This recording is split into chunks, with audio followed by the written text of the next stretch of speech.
우리 지난주에 이제 데이터 코드 해가지고 이런저런 얘기를 하면서 본론의 내용이면서 어떤 의미에서는 여러분 지난 학기 때 파이썬이라든가 그런 데서 구경했던 것들을 조금 더 정리를 하는 느낌으로 우리가 진행을 했어요. 그래서 데이터 코드라는 제목으로 스타트해서 프로그램은 이제 데이터 코드의 조합으로 구성된다와 같은 느낌으로. 그래서 프로그램 전체 흐름을 데이터 흐름과 코드 흐름으로 양분을 해서 바라보는 게 가능하고, 근데 나중에 다시 살펴보면 걔네 둘이 사실 서로 따로 떼어가지고 구경할 수도 있지만 실질적으로는 서로 매우 밀접하게 연관돼 있다. 그 정도까지 일단 얘기를 해두고 이번 주를 지금 넘어온 상황입니다. 그래서 오늘 이제 그거에 대한 두 번째 시간까지 하면 우리가 우리 수업에서 다룰 만한 좀 본격적인 얘기를 하기 위한 기본적인 준비가 끝났다고 말할 수 있을 것 같아요. 그래서 일단 스타트를 해봅시다. 자, 일단 요거를 제가 이전에 저만 진행을 했었죠. 이런 느낌으로 글자 크기가 너무 작다. 이클립스 창이 여러분 모니터 해상도가 너무 좋아서 글자 크기가 너무 작다라고 생각하는 친구들은 요 순서대로 진행을 해보시면 좋을 것 같아요. 그래서 자, 저도 한번 보여드릴게요. 메뉴 중에 윈도우 메뉴의 맨 밑에 보시면 프리퍼런시스 뭐 설정 뭐 그런 창이 있을 거예요. 그 메뉴 누르신 다음에 적당히 우린 지금 가장 기본적인 제네럴 골라주시고 그 다음에 어피어런스 골라주시고 그 다음에 컬러스 앤 폰트즈를 골라주시면 됩니다. 보통 다들 요거를 자주 바꾸기 때문에 왼쪽에 있는 메뉴들 중에 메뉴에 거 누르면 여러분이 바로 꽤나 다양한 폴더들이 있는 목록을 보실 수가 있어요. 거기서 또 역시나 메뉴에 있는 베이직을 고르시고 그러면 이제 다양한 상황에서 어떤 글자는 어떤 식으로, 예를 들면 굵은 글씨로 보여줄 거냐 어떤 글자체로 보여줄 거냐 등등을 지정할 수 있는데, 그 맨 밑에 있는 텍스트 폰트라는 친구를 보시면 됩니다. 얘를 바꾸면 이제 엔간한 글자들, 예를 들면 콘솔 탭에 출력되는 글자나 .java 파일, 우리가 적는 자바 코드 글자 등등을 일괄적으로 바꾸는 거예요. 거기다 이제 예를 들면 뭐 퍼블릭이라든가 인트라든가 그런 것들은 추가로 붉은색으로 굵은 글씨로 한다와 같이 설정을 덧입혀서 쓴다 보시면 됩니다. 얘를 골라주시고 에디트를 골라주시면 이제 윈도우에서 보통 몇 번 봤을 수 있는 그런 느낌의 글꼴 고르는 창이 있을 거예요. 그래서 이 글꼴은 뭐 원래 있던 거 나쁘지 않으니까 그거 그냥 쓰셔도 될 것 같고, 옆에 있는 크기만 여러분이 괜찮다 싶은 크기, 저는 22 정도로 갈게요. 그래서 이 친구 골라서 확인 눌러주시면 여기서 이제 미리 보기를 할 수 있습니다. 내 노트북, 내 모니터 상으로 이게 괜찮은 것 같다라면 맨 밑에 있는 Apply and Close 적용하고 닫기를 눌러주시면 돼요. 그러면 이제 이전보다는 좀 더 쾌적하게 여러분이 여러분의 자바 코드, 제가 나눠드리는 예시 코드를 구경하실 수 있을 겁니다. 뭐 나중에 언제든지 다시 바꿀 수 있으니까 이런저런 시도해 보시면 좋을 것 같아요.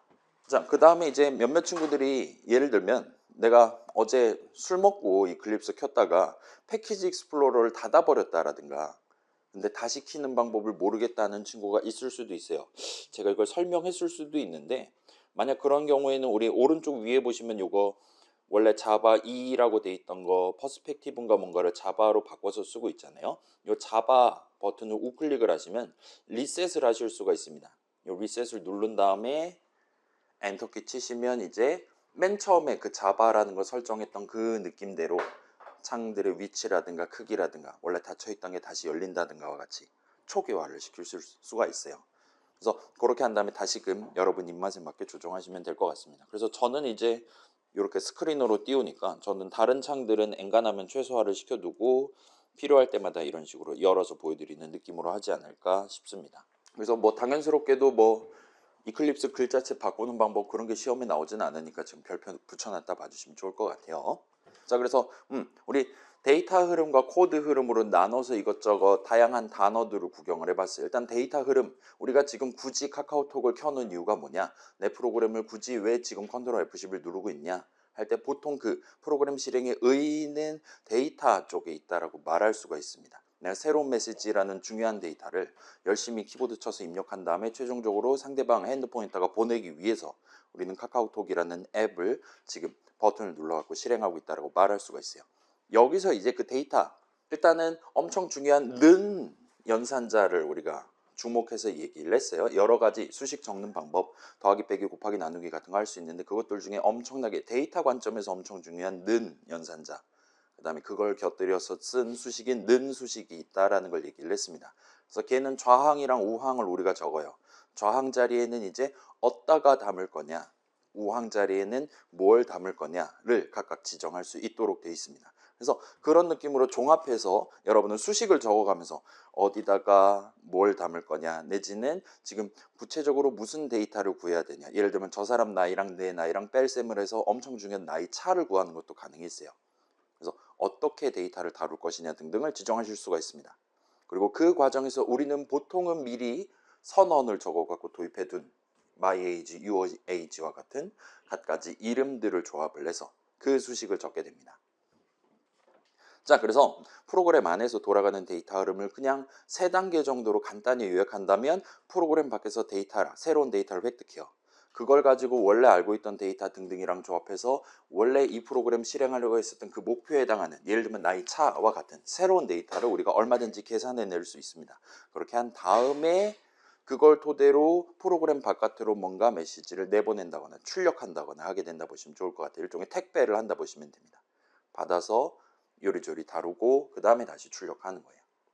자, 여기서 이제 뭐뭐 하고 뭐뭐 한 다음에 그리고 뭐 해야 된다와 같은 느낌으로 우리가 논할 수 있는 거를 코드 흐름이라고 말할 수가 있습니다. 그래서 육하 원칙의 언제 부분에 포커스가 집중되어 있다고 말할 수도 있을 거예요. 그래서 프로그램 실행 흐름 자체는 곧 코드 흐름이다라고 말할 수가 있어요. 그래서 여러분은 적절한 문장을, 지금 우리 같은 경우는 보통은 이제 그 메인이라는 친구, 중괄호 열고 닫고 사이에다가 일단 컨트롤 F11 눌렀을 때 가장 먼저 뭐 해야 되냐, 그 다음에 뭐 해야 되고 그 다음에 뭐 해야 되냐 머릿속으로 생각하면서 각각의 작은 프로그래밍 목표들을 달성하기 위한 문장들을, 보통은 이제 마지막에 세미콜론 열심히 찍어가면서, 파이썬이라면 마지막에 엔터키를 쳤겠지만 그렇게 완성해 가면서 우리 프로그램의 코드 영역을 열심히 부풀리고 있었다라 보시면 됩니다.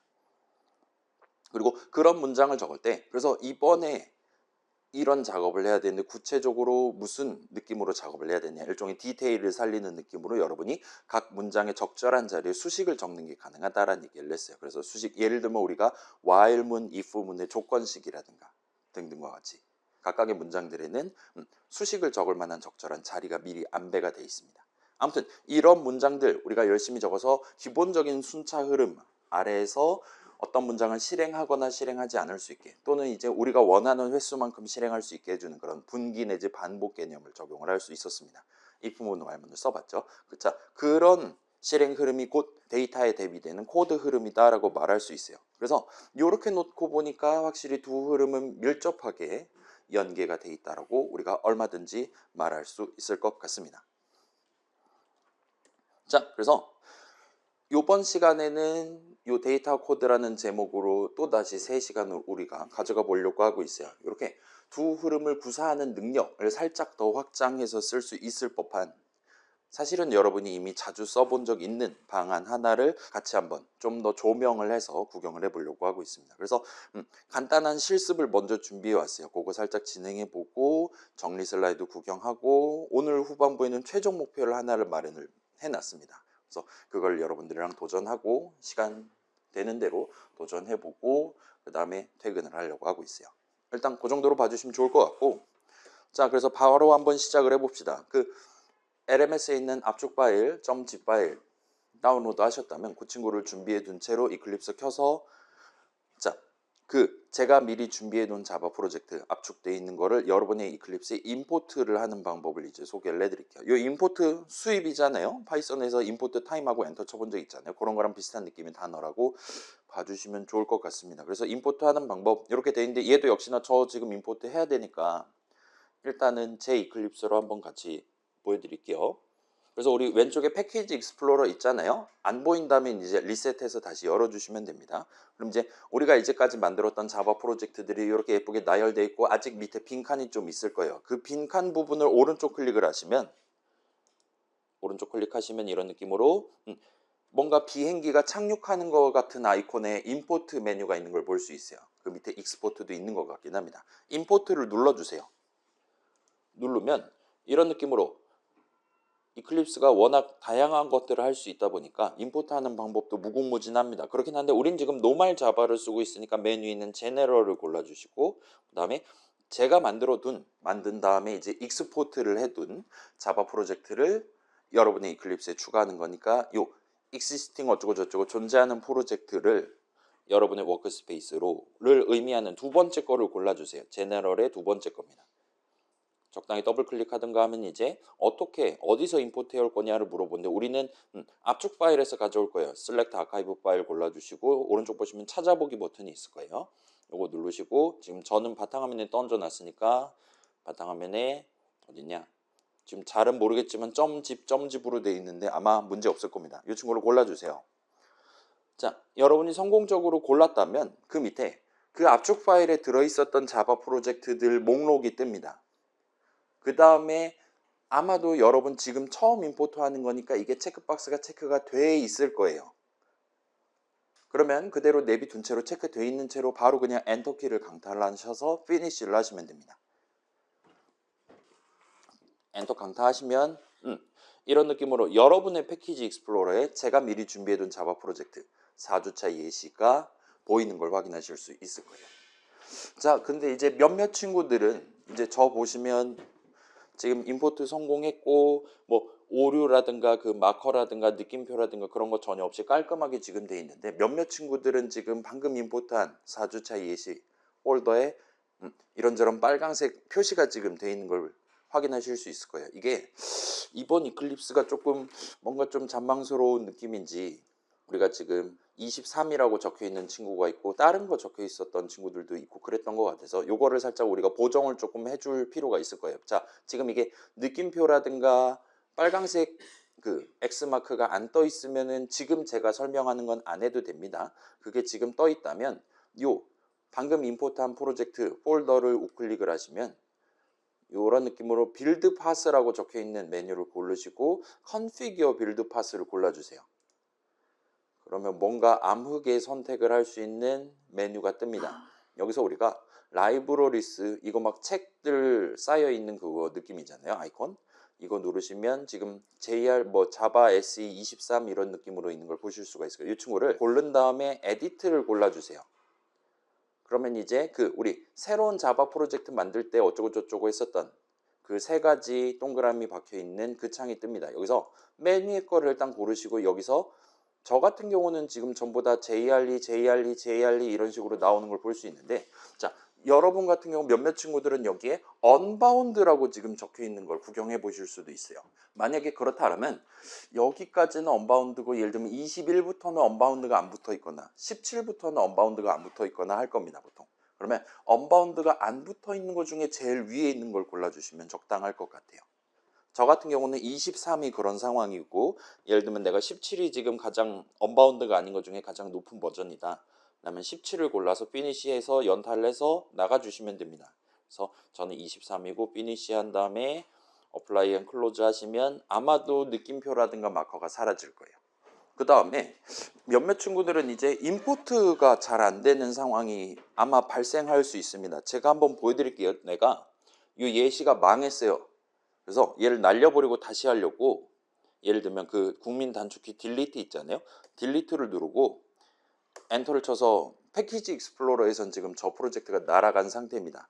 그 다음에 이제 압축 파일 다시 열어갖고 또 다시 임포트를 하려고 하면 해볼게요. 하면 아까랑 똑같은 파일인데 프로젝트 목록엔 뜨는데 이게 체크박스가 체크가 안 돼 있어요.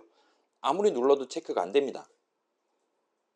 그래서 지금 좌절하는 친구가 생길 수도 있어요. 자, 이게 무슨 조화가 지금 발생했냐면 제가 방금 딜리트 누르고 엔터키 쳤을 때 패키지 익스플로러에서는 그 프로젝트가 지금 사라진 걸로 보이잖아요. 근데 이게 이클립스가 관리하는 장부상에서는 사라졌는데 우리의 C 드라이브에서는 지금 이게 완전히 제거가 안 된 거예요. 휴지통으로 가지는 않은 겁니다. 그래서 그런 식으로 지금 잔여물이 남아있기 때문에 새로 임포트를 하려면 결국은 그 폴더로 파일을 옮겨야 된단 말이에요. 파일을 옮기는 게 불가능해서 지금 임포트에 실패했다고 봐주시면 좋을 것 같아요. 그럴 때는 뭐 방법 간단하죠. C 드라이브 가서 걔를 날려버리면 되는 거잖아요. 어차피 지우려고 했던 거니까. 그래서 적당히 지금 살아있는 자바 프로젝트 아무거나 고르시고 그다음에 살짝 보시면 쇼인이라는 메뉴가 있을 거예요. 쇼인 한 다음에 시스템 익스플로러를 고를 수 있을 겁니다. 저는 지금 윈도우 쓰고 있으니까 여러분 윈도우의 탐색기가 이제 튀어나올 거예요. 그럼 이제 거기에는 제가 방금 전에 딜리트했던 4주차 예시 폴더가 남아 있을 겁니다. 얘를 붙잡고 딜리트를 눌러서 휴지통으로 보내버리시고 다시 임포트를 하면 이제 성공하실 수 있을 거예요. 그래서 다시 임포트를 하면 이제는 다시 체크가 잘 됩니다. 그래서 피니시 하시면 이런 식으로 나오는 걸 볼 수 있어요. 그래서 요걸 이제 예방을 하고 싶다라면 제가 다시 딜리트 눌러볼게요. 메뉴가 이런 식으로 뜨는데 사실은 여기에 체크박스가 하나가 있었어요. 요거를 체크하시면 이클립스 장부상에서도 날아가고 패키지 익스플로러 상에서도 날아가고 C 드라이브의 그 프로젝트 파일들 담겨있는 폴더도 휴지통으로 보내줍니다. 그래서 만약에 지우고 다시 임포트하고 싶다라면 요걸 체크한 채로 OK를 눌러서 양쪽 다 날아가도록 실제로도 날아가고 장부상으로도 날아가도록 그렇게 진행하시면 될 것 같아요. 뭐 저는 지금 날릴 필요 없으니까 일단 이 정도로 해두고 이렇게 해서 프로그램.java 일단 옛날 거니까 X 눌러놓고 이 친구 src 폴더 열면 역시나 또 프로그램.java가 있는 걸 보실 수가 있을 거예요. 자, 그래서 오늘 일단 실습은 저 친구를 붙잡고 이것저것 해보려고 하고 있어요. 그래서 이런 느낌으로 임포트를 지금 하고 있고, 자, 요거 체크 잘 안 된 다음에는 뭐 본인이 직접 해결하실 수도 있고 아니면 방금 거 까먹었다 저한테 도움 요청하시면 한 번 더 알려드릴 수 있으니까 한두 번 하면 이제 익숙해질 거니까 걱정은 안 하셔도 될 것 같습니다. 아무튼 그래서 저랑 같이 저 프로젝트의 내용을 한번 구경을 해보고 돌아오도록 할게요. 그래서 그 과정에서 간단한 목표를 같이 한번 시도를 해보고 오도록 하겠습니다. 지금 보시면 우리 맨날 적던 그런 간단한 선언들 미리 적당히 적어놓고 그다음에 중간중간 주석으로 시침질해 가면서 이런저런 목표 한번 달성해보자 이렇게 지금 적어놨다 봐주시면 좋을 것 같아요. 그래서 지금 보시면 우리 맨날 똑같이 아마도 적어야 될 그 스캐너를 사용하기 위한 사용자 키보드 입력 받기 위한 새로운 스캐너 하나를 만드는, 그래서 소문자 S로 시작하는 스캐너에다 담아두기 위한 선언 여기다 적어놨고, 그다음에 지금 보시면 나중에 중간중간 데이터들 담기 위한 인트값 하나씩 담기 위한 변수 선언 적혀 있고, 그래서 사용자로부터 이제 프롬프트라고 하죠. 얘기한 다음에 사용자로부터 숫자 하나를 받아서 인트값 하나를 받아서 인풋에 담아놓고 내려갈 겁니다. 그래서 여기는 지금 목표고랍시고 지금 두 가지가 지금 적혀 있는 걸 볼 수 있어요. 그래서 지금 다시 보면 사용자가 고른 숫자는 인풋에 담길 거예요. 그 다음에 사용자가 고른 숫자에 대한 절대값을 계산해서 absolute number of input에다가 담을 겁니다. 그 다음에 그 밑에는 이제 next even number of input이라 그래서 사용자가 3하고 엔터 쳤다면 인풋에 3이 들어있을 거고 그때는 이제 여기다가는 4를 담도록 그런 느낌으로 우리가 한번 적어보려고 하고 있어요. 아무튼 절대값을 구해서 담는 코드는 제가 미리 적어놨어요. 시간 절약을 위해서 여기다 적어놓은 걸 보실 수가 있습니다. 지금 살짝 보시면 우리 파이썬 동네에서 if문 써봤잖아요. 그래서 만약에 인풋이 음수면 부호를 뒤집어야 되는 거잖아요. absolute number of input에는 마이너스 인풋 값을 담는다. 그럼 이제 거기에 마이너스 3 들어있으면 마이너스 3 되는 거니까 플러스 3이 담길 겁니다.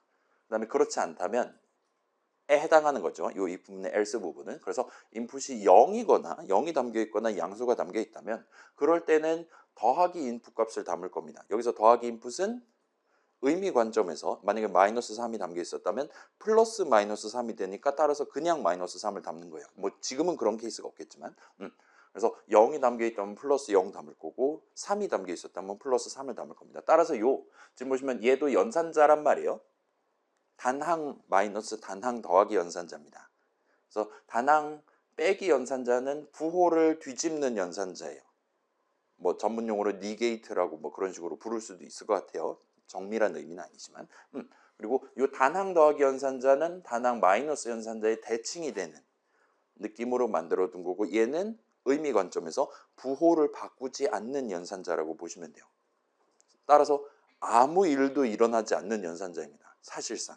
그렇기 때문에 이 플러스 인풋은 그냥 인풋이라고 적는 거나 사실상 똑같지만 이 뻘짓이잖아요. 그렇죠? 프로그래밍 동네에선 이런 식으로 우리 선배분들이 20세기에 자바 만들었으니까 20세기 프로그래머 선배분들은 보통은 대칭충이셨어요. 중괄호 열은자 반드시 닫아야 된다라든가 마이너스가 있다면 당연히 플러스도 있어야 되는 거 아니냐라든가와 같이 실질적인 의미는 아마도 없을 거지만 그래도 이게 대칭이 성립이 안 하면 불편해 하시는 분들이 많기 때문에 단항 더하기 연산자도 놔뒀다라 보시면 됩니다. 아무튼 그거 제외하면 그럭저럭 if은 전체 코드 덩어리를 실행하면 결과적으로 absolute number of input n은 원래 인풋에 담겨 있었던 값에 대한 절대값이 담길 것이다 라고 여러분도 얼마든지 스스로 검증을 하실 수가 있을 겁니다. 자, 그 다음에 그 밑에 보시면 여기서는 이제 우리가 직접 비슷한 느낌의 목표를 달성을 해보려고 하고 있어요. 지금은 목표를 달성하지 않아요. 항상 인풋에 3이 담겨있든 마이너스 700이 담겨있든 항상 next even number of input에는 0을 담습니다. 따라서 현재는 목표를 완전히 달성하지 못하고 있어요. 아무튼 next number of input에 뭔가를 담고 그 다음에 최종적으로 이제 그 데이터 흐름의 보통 마지막에 해당하는 프로그램 밖으로 내보내는 작업은 미리 만들어 놨습니다. 그래서 절대값은 이거고 입력한 숫자보다 크거나 같은 가장 작은 짝수는 얼마입니다까지 출력하는 거. 그 다음에 마지막으로 이거 경고 뜨면 좀 귀찮으니까 스캐너 닫아버리는 것까지 예쁘게 만들어 놨어요. 그래서 여러분 이거 지금 실행을 해보실 수 있을 거고 컨트롤 F10을 눌러서 실행하면 숫자를 입력하세요. 마이너스 3하고 엔터 치면 절대값은 잘 나와요. 3입니다 라고. 근데 현재 요 next even number of input은 제대로 나오지 않는 걸 보실 수가 있습니다. 자, 그래서 한번 같이 목표를 달성을 해봅시다. 자, 실행 잘 되죠? 실행 안 된 친구. 지금 우리가 내외 이클립스에서 만들지 않은 자바 프로젝트를 처음으로 실행해 본 거예요. 지금 이게 잘 되면 앞으로 제가 나눠드리는 모든 우리 후반부에 쓸 라이브러리를 포함한 모든 친구들이 다 잘 동작할 겁니다. 자, 그래서 한번 진행해 봅시다. 이번에도 비슷하죠? 만약에 지금 인풋에 짝수가 담겨 있다면 그냥 그 수를 그대로 next even number 아무튼 걷다 담아두면 됩니다. 근데 만약에 인풋에 홀수가 담겨 있다면 그때는 그 값에 1을 더해서 짝수를 만들어서 담으면 돼요. 그렇죠? 그런 느낌으로 진행하면 되는데, 자, 여기서 지금 우리가 살짝 신경 쓸 만한 거는 우리는 지금 자바 코드 적고 있는 시점에는 미래 컨트롤 F10을 누른 이후에 키보드 앞에 있을 사용자가 무슨 숫자를 입력할지, 그래서 인풋에 뭐가 담겨 있을 건지를 모른다는 겁니다. 따라서 얘 같은 경우는 우리가 별수 없이 그 두 가지 상황, 사용자가 홀수를 입력했을 때, 짝수를 입력했을 때에 대한 상황들을 둘 다 커버를 해줘야 돼요. 따라서 여기서는 별수 없이 우리가 이 부분을 적어야 된다 보시면 좋을 것 같습니다. 그래서 자, 일단은 여기 파이썬이랑 비슷해요. if문 적을 거니까 if를 적고 스타트를 할 겁니다. 그 다음에 컨트롤 스페이스를 한번 눌러보세요. 그러면 우리의 이클립스가 if문을 적는 방법을 여러 가지를 지금 자동 완성 기능을 추가를 해놓은 걸 볼 수 있어요. 우리는 여기서 if 부분이랑 else 부분 둘 다를 적을 예정입니다. 자, 일단 파이썬에는 elif라는 키워드가 있었잖아요. 그렇죠? 그래서 막 엄청 길게 하나의 if문을 막 진해 같은 느낌으로 적는 게 가능했는데 보통 다른 프로그래밍 언어들은 그런 서비스까지 제공하진 않아요. 그래서 여기서는 그냥 if문이다라면 if 부분은 일단 무조건 적어야 돼요. 그리고 else 부분은 선택적으로 적거나 적지 않을 수 있습니다. 우리는 근데 지금 if 부분, else 부분 다 적어야 된단 말이에요. 따라서 if까지 한 다음에 컨트롤 스페이스 하고 여기서는 지금 두 번째 거를 골라줍시다. if else를 골라서 엔터를 쳐줍시다. 그러면 이런 느낌으로 위에 있는 거랑 동등한 느낌으로 자바의 if문의 if 부분, else 부분 껍데기를 다 마련을 해주는 걸 볼 수 있어요. 그래서 여긴 들여쓰기는 안 해도 되고 중괄호 열고 닫고로 어떤 부분의 내용물이냐를 구분을 해서 표현을 합니다. 그 다음에 이제 조건식을 적어야 되는데 여기다 수식을 적어야 되는 거잖아요. 디테일을 살리기 위해 생각해 봅시다. 우리는 지금 인풋에 담겨 있는 값이 홀수냐 짝수냐를 구분을 해야 되는 상황이에요. 따라서 계산하면 인풋에 담겨 있는 값이 홀수면 true가 뜨고 짝수면 false가 뜨는 그런 느낌의 수식을 여기다 적을 수 있다면 우리는 전체 if문을 분기 흐름을 성공적으로 구성할 수가 있습니다. 어떻게 하면 됩니까? 일단은 인풋에 담겨 있는 값을 써야 되니까 인풋을 적고 그다음에 우리가 알고 있는 연산자들 중에 이런 상황에서 쓸만한 연산자는 나머지 연산을 하면 되죠. 2로 나눈 나머지가 그럼 0 또는 1이 뜰 거란 말이에요. 짝수면 0이 뜨고 홀수면 1이 뜹니다. 그래서 우리는 지금 뭐 둘 중에 아무거나 여기다 적고 반대편에다가 반대편 내용을 적으면 되겠지만 지금은 퍼센트 기호를 써서 그래서 인풋을 2로 나눈 나머지가 그다음에 는을 때리면 되겠죠. 프로그래밍 동네에서 좌항과 우항 계산 결과 값이 동등하냐 물어볼 때는 는 연산자를 쓰잖아요. 그래서 2로 나눈 나머지가 뭐 지금은 0이냐를 물어봅시다. 그 다음에 엔터를 치면 이제 녹색 바가 살짝 표시돼 있었던 그 부분, 지금 같은 경우는 if 부분 내용물을 적기에 적합한 부분으로 커서가 점프를 할 거예요. 그렇게까지 일단 진행을 해보세요. 자, 이게 중간에 여러분이 막 이클립스 코드 치다가 Alt 탭 한 다음에 다시 돌아온다든가 하면 그 녹색 바가 갑자기 막 사라진다거나 할 수 있습니다. 그래서 뭐 조금 불편할 수도 있는데 뭐 지금은 그냥 어거지로 따라가더라도 나중에는 이제 if문 적는다 하면 조건식까지 한 큐에 그냥 적어버리고 엔터키 친 다음에 그 다음에 Alt 탭해서 뭐 유튜브 재생 목록을 바꾼다든가 하는 식으로 한 호흡에 문장 껍데기 정도는 완성을 하는 식으로 접근하시면 쾌적하게 프로그래밍을 하실 수 있을 거예요. 자, 아무튼 그러면 2로 나눈 나머지가 0이다 하면 짝수다라는 의미가 되는 거예요. 그러면 짝수일 때 우리가 해야 되는 일, 우리가 구사해야 되는 데이터 흐름은 next number of input에다가 input 값을 그냥 담는 겁니다. 왜냐? 걔가 짝수가 맞으니까요. 그러면 이제 우리가 지금 당장 적어야 되는 건 는 수식이에요. 거기다 세미콜론 찍어서 수식문을 완성하면 됩니다. 근데 문제는 그 그지같이 긴 이름을 다 적어야 되는 거예요. 그 상황에서 자, 제가 보여드릴게요. 이거는 여러분 안 치셔도 됩니다. number of input. 이 모든 글자를 단 하나도 오타를 내지 않고 다 적어야 되는 거예요. 여간 빡치는 일이 아닐 겁니다. 그래서 우리가 여기까지 적는 게 현재 목표인데, 자, 지금 보시면 제가 새로운 이름을 도입할 때 이제 변수 이름이니까 맨 앞엔 소문자로 하고, 그다음에 중간중간 영어 단어 앞부분마다 이렇게 next, even, number of input 같은 느낌으로 중간중간 대문자를 섞어가지고 지금 이름을, 새로운 이름을 도입을 해둔 걸 볼 수 있습니다. 그다음에 여러분도 나중에 그런 느낌으로 새로운 이름을 도입할 수 있고, 이클립스도 보통 자바 코드 짜는 자바 프로그래머들이 그런 식으로 이름을 도입해서 쓴다라는 걸 잘 알고 있어요. 여기서부터는 직접 한번 쳐봅시다. 여러분이 일단 맨 앞 글자를 적고 그 다음에 대문자만 Shift 눌러갖고 적어보세요. 그러면 이런 느낌이 됩니다. even number of input이니까 NENOI가 돼요. 그 다음에 컨트롤 스페이스를 눌러보세요. 누르면 놀랍게도 목록에 next even number of input만 띄워줍니다. 지금 보면 NENOI에 지금 굵은 글씨로 표시해주고 있잖아요. 그래서 여러분이 긴 단어, 긴 이름을 적어야 될 때는 그 중간중간 내가 대문자로만 적어놨었던 것들만 속아가지고 입력을 하고 컨트롤 스페이스 하면 이클립스가 알아서 검색을 잘 해줘요. 지금 적을 수 있는 이름들 중에, 유효하게 사용할 수 있는 이름들 중에 저 조건을 만족하는 이름을 목록에 띄워줍니다. 그 다음에 엔터 치면 돼요. 그러면 바로 저 이름을 단 하나의 오타도 없이 항상 동등하게 여러분이 적는 게 가능합니다. 그 다음에 는 하고 인풋하고 세미콜론 찍으시면 여기까지 일단 진행하면 목표를 달성할 수 있고, 그럼 이제 이 한 줄을 복붙하면 되겠죠. 복사해서 else 부분을 채울 수 있을 겁니다. 여기는 그냥 담는 게 아니라 1을 더해서 담으면 되는 거죠. 그 다음에 여러분이 이제 대충충 욕구가 발동했다면 위에다가는 0을 더해서 담는다까지 적어주시면 깔끔하게 가실 수가 있을 겁니다. 그럴싸하죠? 짝수면 0을 더해서 담고 홀수면 1을 더해서 담는 거예요. 그러면 어떤 경우에서든 최종적으로 이 넥스트 어쩌고에는 짝수가 담기게 될 겁니다. 그럼 여기까지 진행했으면 컨트롤 F11 눌러서 실행한 다음에 적당히 뭐 -3 같은 거 입력하면 그럭저럭 잘 나오는 걸 확인해 보실 수 있을 거예요. 저도 한번 해볼게요. 하면 숫자를 입력하세요. -3 하면 절대값은 -3이고 크거나 같은 가장 작은 짝수는 +1에서 -2가 나오는 걸 볼 수 있어요. 여기까지 하면 일단은 프로그래밍 목표를 달성을 한 셈입니다.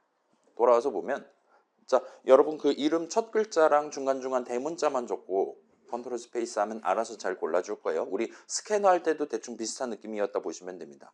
대문자 S만 적고 컨트롤 스페이스 하면 엄청 많이 튀어나올 거예요. 그때는 이제 적당히 스캔 정도까지만 치면 그 스캔 네 글자가 중간에 박혀 있거나 그걸로 시작하거나 하는 이름들만 골라주거나 한다 보시면 좋을 것 같아요. 아무튼 엔간한 상황에서는 큰 어려움 없이 엄청 많은 자바 동네에는 파이썬도 그렇긴 한데 자바 동네에도 미리 만들어 두신 수많은 뭔가들이 존재하고 이클립스는 당연히 그걸 다 알고 있기 때문에 우리가 적당히 키보드 적고 적당히 단어 일부분을 적고 컨트롤 스페이스 하면 그 모든 것들에서 내가 적은 단어를 끼워 맞출 수 있는 모든 것들을 목록으로 띄워줄 수가 있어요.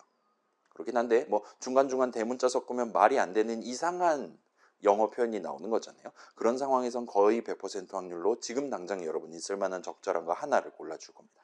뭐 여러 개 골라줬다 해도 위아래 화살표에서 내가 원하는 거 그때그때 선택해서 엔터키 치면 자, 이름은 항상 또박또박 있는 그대로 적어줘야 되는 거잖아요. 그러라고 붙이는 게 이름이니까. 따라서 오타를 내지 않고 언제든지 내가 원하는 이름을 100% 확률로 정상적으로 적으실 수 있을 거예요. 그 다음에 뭐 IF 적고 컨트롤 스페이스 치면 자바의 이 부문을 적는 수많은 방법들이 마련되어 있고 여러분이 지금 당장 필요한 거 하나를 골라서 보통은 맨 위에 거 또는 그 다음 거 둘 중에 하나를 고를 것 같아요. 그렇게 해서 우리가 파이썬의 이 부문이랑 좀 다르게 생기긴 했지만 자바의 이 부문을 큰 어려움 없이 문법에 맞춰서 적으실 수 있을 겁니다. 그래서 오타를 줄이는 데 나름 도움이 될 거예요. 자, 여기서 이제 우리가 코드를 살짝 요상하게 고쳐보려고 하고 있어요. 지금 우리가 직접 적은 거 위에 보시면 절대값 구하는 코드 있잖아요. 이 부분 덩어리. 이 친구를 적당히 마우스로 드래그를 하시거나 아니면 Shift 위아래 화살표에서 이 부문 전체 덩어리 닫는 중괄호까지를 선택을 해주세요.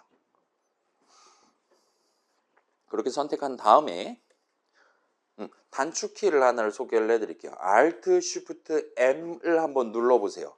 이거 아마 또 맥에서는 또 단축키가 다를 테니까 맥에서는 자 우리가 지금 요겁니다.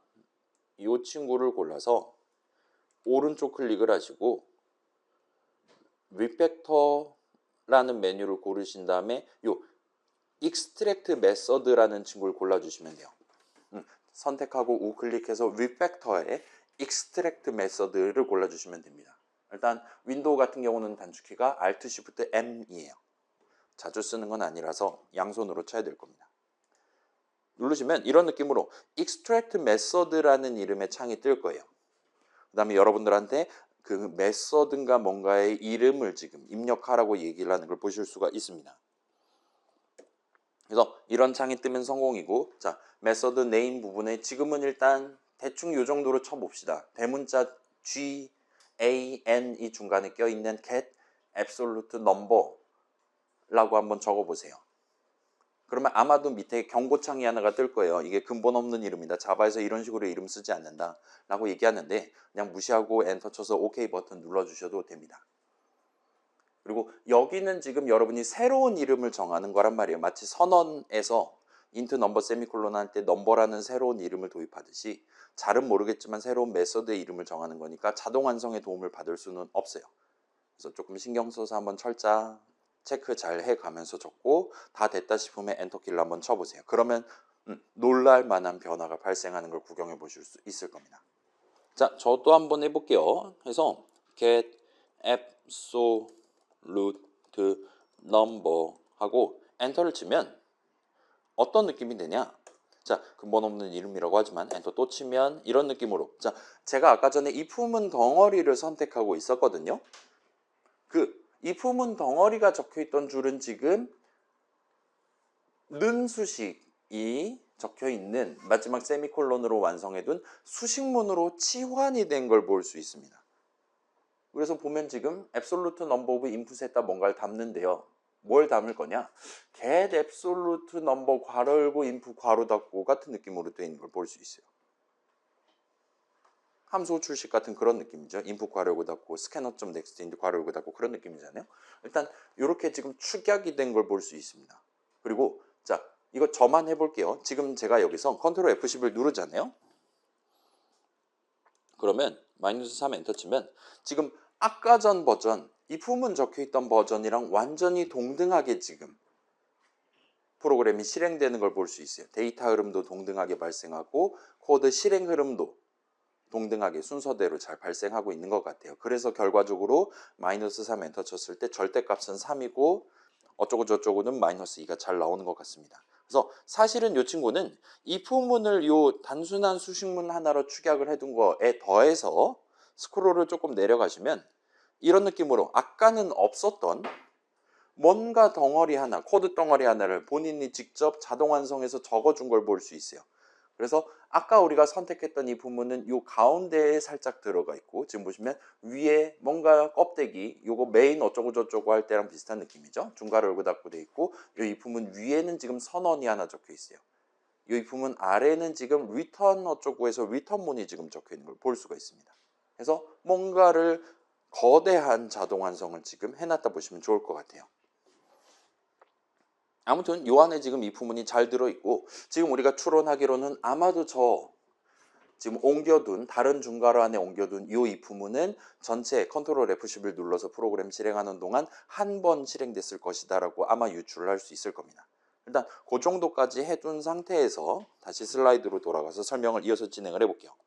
자, 그래서 우리가 선택했던 그 문장들, 이 부분 덩어리가 익스트랙트 됐어요. 추출이 됐어요. 원래 메인 중괄호 안에 적혀있던 애가 다른 친구 중괄호 안, 좀 더 정밀하게는 우리가 이름을 정한 get absolute number에 대한 중괄호 안으로 옮겨간 걸 여러분이 구경을 해보실 수가 있습니다.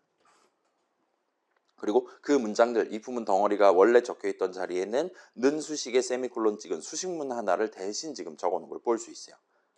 자, 그래서 요 추출된 문장이 적혀있었던 곳 위아래, 그러니까 이 부분이 적혀있는 곳 위아래는 선언이라든가 아직 본 적 없는 프라이빗, 뭔가 비밀스러운 작전을 한 것 같아요. 아무튼 간에 뭐 등등이 지금 추가로 적혀있는 것 같습니다. 그래서 지금 이 프로그램은 이전 버전이랑 동등한 코드 실행 흐름, 동등한 데이터 흐름을 구사하고 있어요.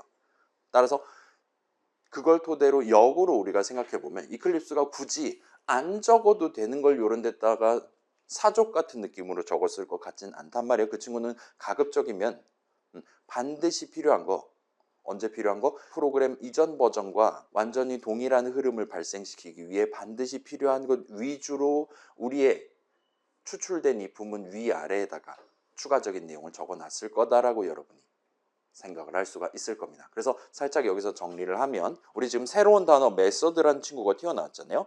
그 친구 메서드는 일단 영어로 메서드입니다. 우리는 자, 여러분 이거 이제 네이버라든가 이런 데서 검색하시면 이제 한국말로 메소드라고 얘기를 하는 걸 여러분 아마도 본 적이 있을 수도 있어요. 메소드나 메소드나. 근데 일단은 우리 수업에서는 메서드라는 표현을 쓰도록 하겠습니다. 뭐 그거는 결국 발음의 문제니까 뭐라 그래야 될까요? 그거 있잖아요. 외래어 표기법인가? 그거 문제니까 여러분은 자유롭게 발음하셔도 됩니다. 아무튼 방금 전에 우리가 이클립스를 써서 구체적으로는 extract method라는 자동 완성 기능을 써서 새로 도입해 놓은 거를 자바 동네선 method라고 불러요. 좀 더 정밀하게는 그래요. 여러분이 저런 비슷한 친구를 함수라는 단어를 들어본 적이 있을 겁니다. 영어로는 function이죠. 파이썬에서 함수 정의 여러분 구경해 본 적 있잖아요. 자바 동네에서는 이 단어 function을 약간은 지금 다른 의미로 쓰고 있어요. 대신에 뭐 저런 내용물 같은 문장들을 중괄호 안이라든가 들여쓰기에서 밀어넣을 수 있는 뭔가 코드 덩어리라 말할 수 있겠죠를 자바 동네에서는 메서드라고 표현을 합니다. 메서드 원래 무슨 뜻입니까? 그만 메서드 연기 막 그런 얘기 하잖아요. 뭡니까? 이제 프로그래밍 동네에서 이제 메서드라 함은 조금 일반 명사스럽게 표현하자면 뭐 일종의 기능 같은 느낌이죠. 일단 그 정도만 기억해두고 넘어가도 좋을 것 같아요. 자, 그래서 좀 더 정밀하게는 이클립스가 방금 메인 중괄호 열고 닫고 아래에다가 덩어리 하나 만들어 둔 그거를 메서드 정의라고 불러요. 그래서 메서드 데피니션이라고 부를 수 있습니다. 자, 우리 클래스 얘기할 때 나왔듯이 여러분이 정의라는 단어, 데피니션이라는 단어를 프로그래밍 동네에서 여기저기서 들어봤을 수 있을 거예요. 그래서 그 정의라는 거는 예를 들면 여러분이 지금 새로운 자바 프로젝트 만들고 새로운 자바 프로그램 만들려고 한다. 그러면 내 이번 버전 자바 프로그램은 무슨 목표로 무슨 작업을 하는 것이다를 정하는 거 역시나 여러분이 해줘야 됩니다. 절대로 이클립스는 본인이 직접 그걸 생각해서 자동으로 해준다든가 하지 않아요. 그런 정도의 인공지능이 막 돼 있지는 않습니다. 프로젝트 이름만 적어 놓는다고 안에 있는 자바 코드 다 적어주거나 하지 않아요. 그렇기 때문에 여러분이 새로운 뭔가를 도입을 할 때 그 친구가 구체적으로 무슨 내용물을 갖고 있어야 되냐를 프로그래머인 여러분이 꼭 먼저 적어둬야 됩니다. 그래야지 이클립스도 그 내용을 보고 얘는 뭐 하려고 지금 적은 거구나, 이런 작업을 수행하면 뭔가를 할 수 있는 거구나 라는 걸 알게 되는 겁니다. 그런 느낌으로 뭔가에 대한 내용을 여러분이 직접 정하는 거를 프로그래밍 동네에서는 정의라고 불러요. 아무튼 자바 동네에선 여러분이 메서드 정의를 직접 적을 수도 있고 자동 완성 당할 수도 있습니다. 그때 이제 이런 것들을 추가로 여러분이 정한다 보시면 좋을 것 같아요. 그런 새로 도입하는 메서드의 이름이 뭐냐? get absolute number입니다. 등등으로 정할 수가 있습니다. 그 다음에 인수 이름들을 정할 수가 있습니다. 괄호 안에 이제 이 친구는 인수를 뭐 하나 받아요, 뭐 하나 받아요, 딴 거 뭐 2개 받아요 이런 느낌으로 괄호 안에다가 얘가 인수 뭐 받는 어떤 형식 몇 개를 받는 친구인지를 직접 정할 수가 있어요. 그래서 뭐 여기서 말하는 인수는 파라미터 정도로 여러분이 본 적 있을 겁니다. 그 다음에 리턴 아까 전에 리턴 문이라는 거 구경해 본 적 있는데 이거 여러분 파이썬 동네에서 이미 구경해 본 적 있죠? 잘은 모르겠지만 리턴 값의 형식도 여러분이 지정할 수 있어요.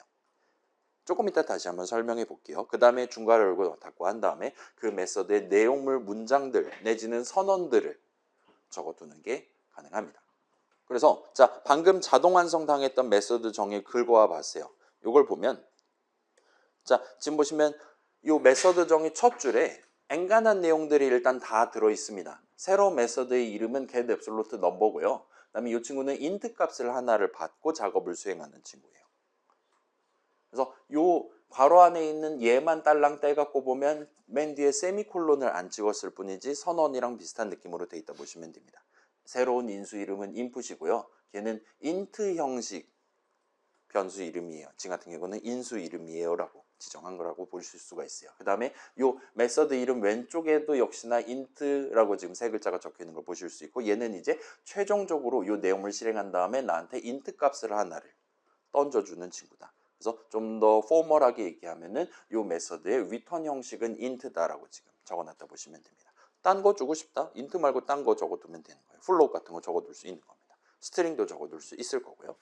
아무튼 하나를 여러분이 골라서 리턴 값 하나에 대한 형식을 뭘로 할 거냐를 지정해 두고 스타트를 한다 보시면 돼요. 그 다음에 중괄호 열고 닫고 해서 내용물을 채워 넣었다 보시면 됩니다.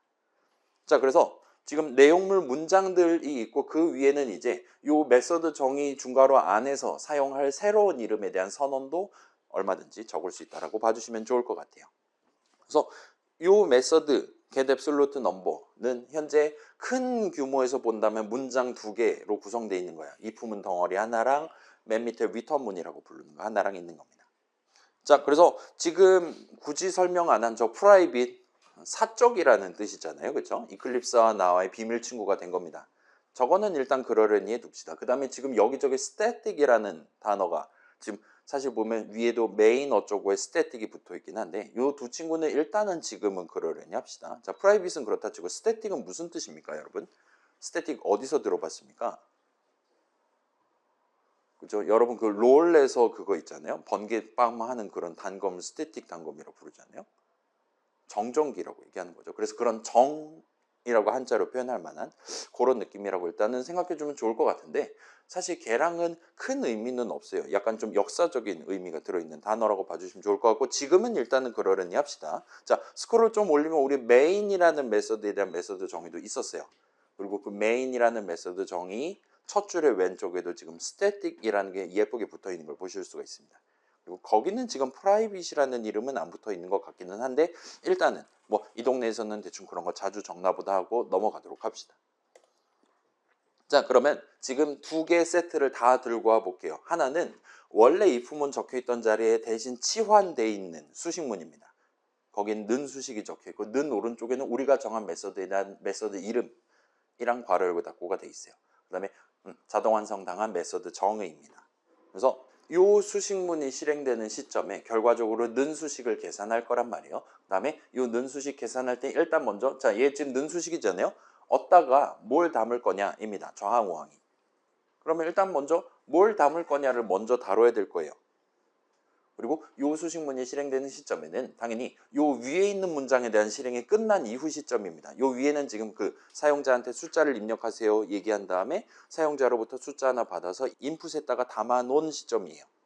따라서 요 수식 인풋 계산하면 사용자가 고른 숫자가 나옵니다. 언제? 요 문장을 실행하고 있는 시점이에요. 그 다음에 이 문장의 실행이 끝난 시점에는 absolute number 인풋에는 사용자가 고른 숫자에 대한 절대값이 담겨 있는 걸 볼 수 있어요. 그 다음에 최종적으로 나중에 그 시스아웃 해가지고 출력까지 예쁘게 할 수 있었습니다. 그래서 그걸 토대로 우리가 지금 설명하지 않는 다른 부분에 대한 좀 더 정밀한 설명을 진행할 수 있을 거예요.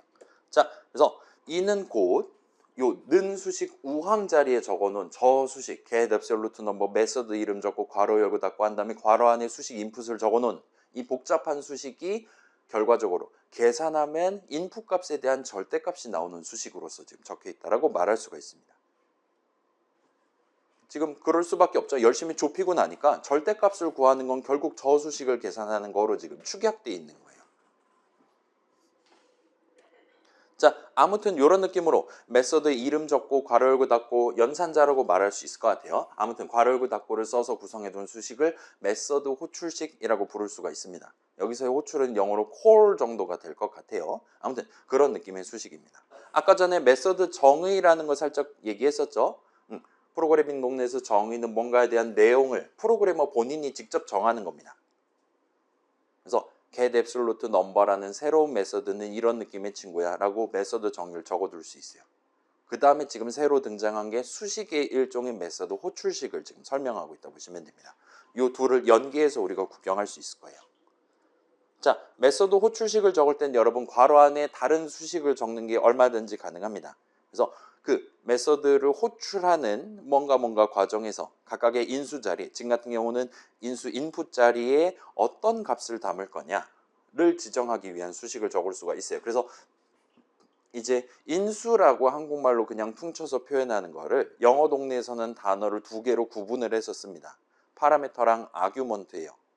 그래서 지금 같은 경우는 파라미터는 메서드 정의 첫 줄에서 정한 저 사람이 가장 먼저 나한테 던져준 거를 무슨 형식, 무슨 값으로 다룰 것이냐 입니다. 그 다음에 메서드 호출식을 적을 때 그래서 가장 먼저 무슨 값을 던져줄 거냐 괄호 안에다 적는 이 수식을 계산한 결과값이 아규먼트가 된다고 봐주시면 좋을 것 같아요. 그래서 아규먼트는 호출을 하는 입장, 그 다음에 파라미터는 그렇게 나중에 호출할 수 있는 메서드를 준비하는 입장에서 다루는 뭔가라고 봐주시면 좋을 것 같습니다. 아무튼 간에 지금은 인풋 5글자를 적어놨어요. 여기서의 인풋은 자 이거 살짝 보여드릴게요. 우리의 이클립스가 지금 인풋이라는 이름이 여기저기에 적혀 있단 말이에요. 이 상황에서 여러분이 직접 한번 해보세요. 마우스 포인터 써갖고 요 커서를 인풋 5글자 자리에 깜빡거리도록 만들면 이렇게 음영으로 표시를 해줍니다. 지금 보시면 인풋 요 5글자랑 동등한 인트 변수를 사용한 자리에 전부 다 회색 내지는 노란색으로 칠해둔 걸 볼 수 있어요. 그 다음에 스크롤 올리면 이제 여기는 다 수식 인풋을 적은 거예요. 스크롤 올리면 그 인풋 5글자가 적혀있는 선언 하나를 이렇게 역시나 표시를 해주는 걸 볼 수 있습니다. 요 선언으로 도입해둔 인트 변수 이름을 여기서도 쓰고 저기서도 쓰고 하고 있다. 그 다음에 저는 이제 스크롤을 좀 더 내려볼게요. 스크롤을 좀 더 내리면 이 인풋은 다 저 인풋이다 하고 여기서는 지금 인풋 5글자에 음영 표시를 안 하는 걸 볼 수 있어요. 달리 말하면 저기서 말하고 있는 인풋은 이 선언으로 도입한 인풋이 아니라는 겁니다. 인수 이름이 아니라는 거예요. 그래서 동일한 이름을 사용하는 각종 자리에다가 음영으로 표시를 해주고 있습니다. 그 다음에 여기도 한번 볼까요? 여기도 이 인풋 5글자의 마우스 포인터 갖다 대면 이 근처가 음영으로 빛나요. 그 다음에 유일하게 딱 한 군데 선언이라고 인수 선언이라고 말할 수 있을 법한 첫 줄에 여기에 이제 5글자 강조가 됩니다. 그리고 스크롤 올리면 절대로 여기 있는 선언은 강조가 안 되는 걸 볼 수 있어요. 저기서 쓰고 있는 수식 인풋은 메인 중괄호 안에 선언 적어서 도입한 인풋이 아니다라는 얘기가 됩니다. 똑같은 5글자지만 다른 중괄호에서 선언해 둔 걸 여기서 쓰거나 하지는 못하도록 막혀있고 이클립스도 그걸 잘 알고 있기 때문에 음영으로 표시하고 있다 봐주시면 좋을 것 같아요. 자, 그러면 여기서 살짝 위에 거를 다시 한번 볼게요. 특이한 점을 여러분이 발견할 수 있어요. 지금 보시면 색깔이 달라요. 여기 지금 보시면 얘네는 푸르딩딩한 색입니다. 그 다음에 위에는 지금 저기는 누렁이로 지금 되어 있는 걸 볼 수 있어요. 맨 꼭대기 한번 볼게요. 맨 꼭대기 보면 선언에는 지금 푸르딩딩한 걸 볼 수 있어요. 무채색 같은 느낌입니다. 이게 뭘까요? 지금 인종차별, 황인종차별하는 걸 뭘 의미하는 걸까요? 이클립스도 하나 자바 프로그램이잖아요, 지금. 이클립스 만드신 분들도 이거를 열심히 자바 문장들 막 메서드 정의 열심히 만들어 갖고 프로그램 딱 만들어서 우리가 다운로드 할 수 있게 준비해 두신 거예요. 그 다음에 여러분 우리 이클립스 다운로드 할 때 그 열심히 돈 좀 내달라고 얘기하잖아요. 도네이션 커피값 좀 사주세요 얘기하잖아요. 제가 이 이클립스를 10몇 년을 쓰고 있는데 단 1센트도 지불한 적이 없습니다. 그분들은 사실상 무급으로 지금 뭐 진짜 무급은 아니긴 하지만 도네이션 하는 사람이 있으니까 아무튼 굳이 사서 지금 고생을 하신 거예요. 어떤 이름은 푸르딩딩하게 보여주고 어떤 이름은 누렇게 보여주는 거예요.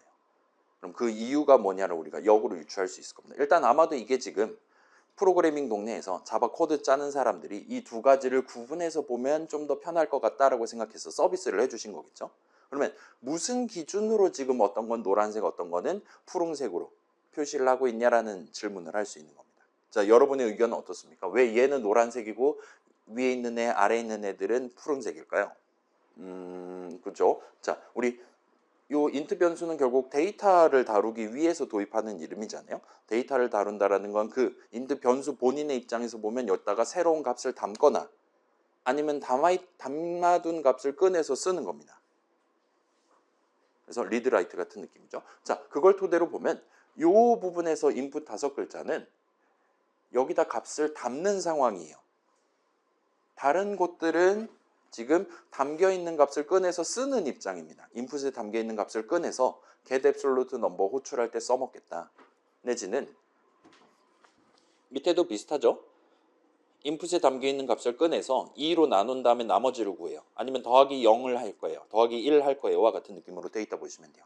그러면 지금 보면 요 next even number of input은 아마 여기서 지금 쓰기 작업을 들어가는 데이터 흐름을 발생시키게 될 것이다. 이런 느낌으로 노란색으로 얘기해 주는 걸 볼 수 있습니다.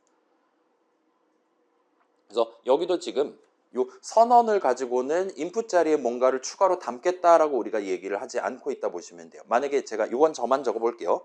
여기서 만약에 는 0까지 적어 놓으면은 그러면 요 선언을 통해서 저 이름에다가 0을 담으면서 스타트 하는 거잖아요. 따라서 이제 쟤는 노란색이 됩니다. 왜냐? 실제로 저기다 0을 담을 상황이니까요. 지금은 그렇게 적어 놓지 않았고 따라서 여기는 그냥 노말 색깔로 지금 칠해놨다 보시면 돼요. 저 값을 담지 않습니다. 물론 꺼내는 건 아니긴 하지만 아무튼 그 정도로 봐주시면 좋겠고 그 다음에 밑에 있는 인풋을 보면 여기는 지금 중괄호 안에서는 항상 꺼내기만 해요. 그렇긴 한데 여기는 지금 인수 선언 부분에 보면 여기가 노란색으로 되어 있는 걸 볼 수 있습니다. 그리고 여기는 지금 우리가 는 3이라든가 는 5라든가를 요 괄호 안에다가 적지 않았어요. 그럼에도 불구하고 얘는 지금 노란색으로 표시를 해주고 있습니다. 그리고 아까 전에 얘기하기로 노란색은 인풋 자리에 뭔가를 지금 담는 상황이다. 담고 스타트하는 상황이다 라고 여러분이 해석을 할 수 있는 겁니다. 그리고 그게 일단은 맞고 그리고 좀 더 정밀하게 말하면 인풋에는 항상 요 인수 이름 인풋에는 항상 요 수식을 계산할 때 함수 호출식 계산할 때 우리가 지정한 여기서의 수식 인풋을 계산한 결과값 따라서 사용자가 고른 숫자가 항상 담긴 채로 이 인풋을 사용하기 시작한다라고 여러분이 받아들이시면 되는 거예요. 항상 인수 자리에는 값을 담고 스타트를 합니다. 다만 어떤 값을 담고 스타트 할 거냐는 메서드 정의를 적을 때가 아니라 메서드 호출식을 적을 때 여기서 우리가 지정한다라 봐주시면 돼요. 여러분이 원한다면 이거 막 3 같은 거 집어넣어도 됩니다. 얼마든지. 근데 지금은 3 같은 걸 적지 않고 사용자가 고른 숫자가 튀어나올 만한 수식을 지금 적어놨다라 봐주시면 좋을 것 같아요. 아무튼 그 정도로 봐주시면 확실히 이클립스가 이렇게 다른 색깔로 구분해 준다는 게 그 데이터 관점에서 데이터 흐름이라는 게 엄청 중요하기 때문에 눈으로 쉽게 구분할 수 있게 다른 색깔로 표시해 주고 있구나라고 다시금 생각을 해보실 수가 있을 거예요. 자, 아무튼 요 메서드 호출식도 어엿한 하나의 수식이에요. 수식이 뭐였죠? 계산의 대상이 되는 친구였죠. 수식은 계산하면 결과값이 하나 나오는 친구입니다. 아무튼 메서드 호출식을 계산한다가 어떤 의미인지를 다시 한번 짚어볼게요. 그래서 메서드 호출식의 계산은 일단 가장 먼저 괄호 안에 적혀있는 수식들을 계산합니다. 그 결과값들을 요번 호출에 대한 각각의 인수 자리에다가 담게 돼요. 그래서 지금 같은 경우는 인수 인풋 자리에다가 수식 인풋을 계산한 결과값, 사용자가 고른 숫자를 담으면서 스타트를 하게 됩니다. 자, 그래서 여러분 혹시 파이썬 동네에서 뭐 재귀라는 단어, recursion이라는 단어를 들어본 적이 있다면 뭐 그거랑도 연계되는 단어라고 봐주시면 좋을 것 같아요. 이번 호출에서의라는 표현이. 자, 혹시 그걸 들어본 적 없다라면은 뭐 지금은 그러려니 하셔도 크게 상관없습니다. 아무튼 지금 절대값을 또 한 번 계산하려고 하는 거예요. 그러면 이번에는 뭐에 대한 절대값을 구할 거냐라는 중요한 데이터를 우리가 다뤄야 되는 상황인 겁니다. 그리고 메소드 호출식, 그런 목표를 달성하기 위한 메소드 호출식을 적을 때 여러분은 그 수식의 괄호 안에다가 이번에 절대값을 구할 바로 그 숫자가 튀어나오는 수식을 적는 거예요. 그렇게 해둠으로써 그 수식을 나중에 계산을 할 건데 그때는 일단 가장 먼저, 그래서 이번에 뭐에 대한 절대값 구할 거냐에 해당하는 숫자를 먼저 더하면서 스타트를 한다 보시면 돼요. 그걸 구하면서 스타트를 한다 보시면 돼요. 그래서 구한 다음에 인수 자리에다가 담으면서 스타트를 하는 겁니다.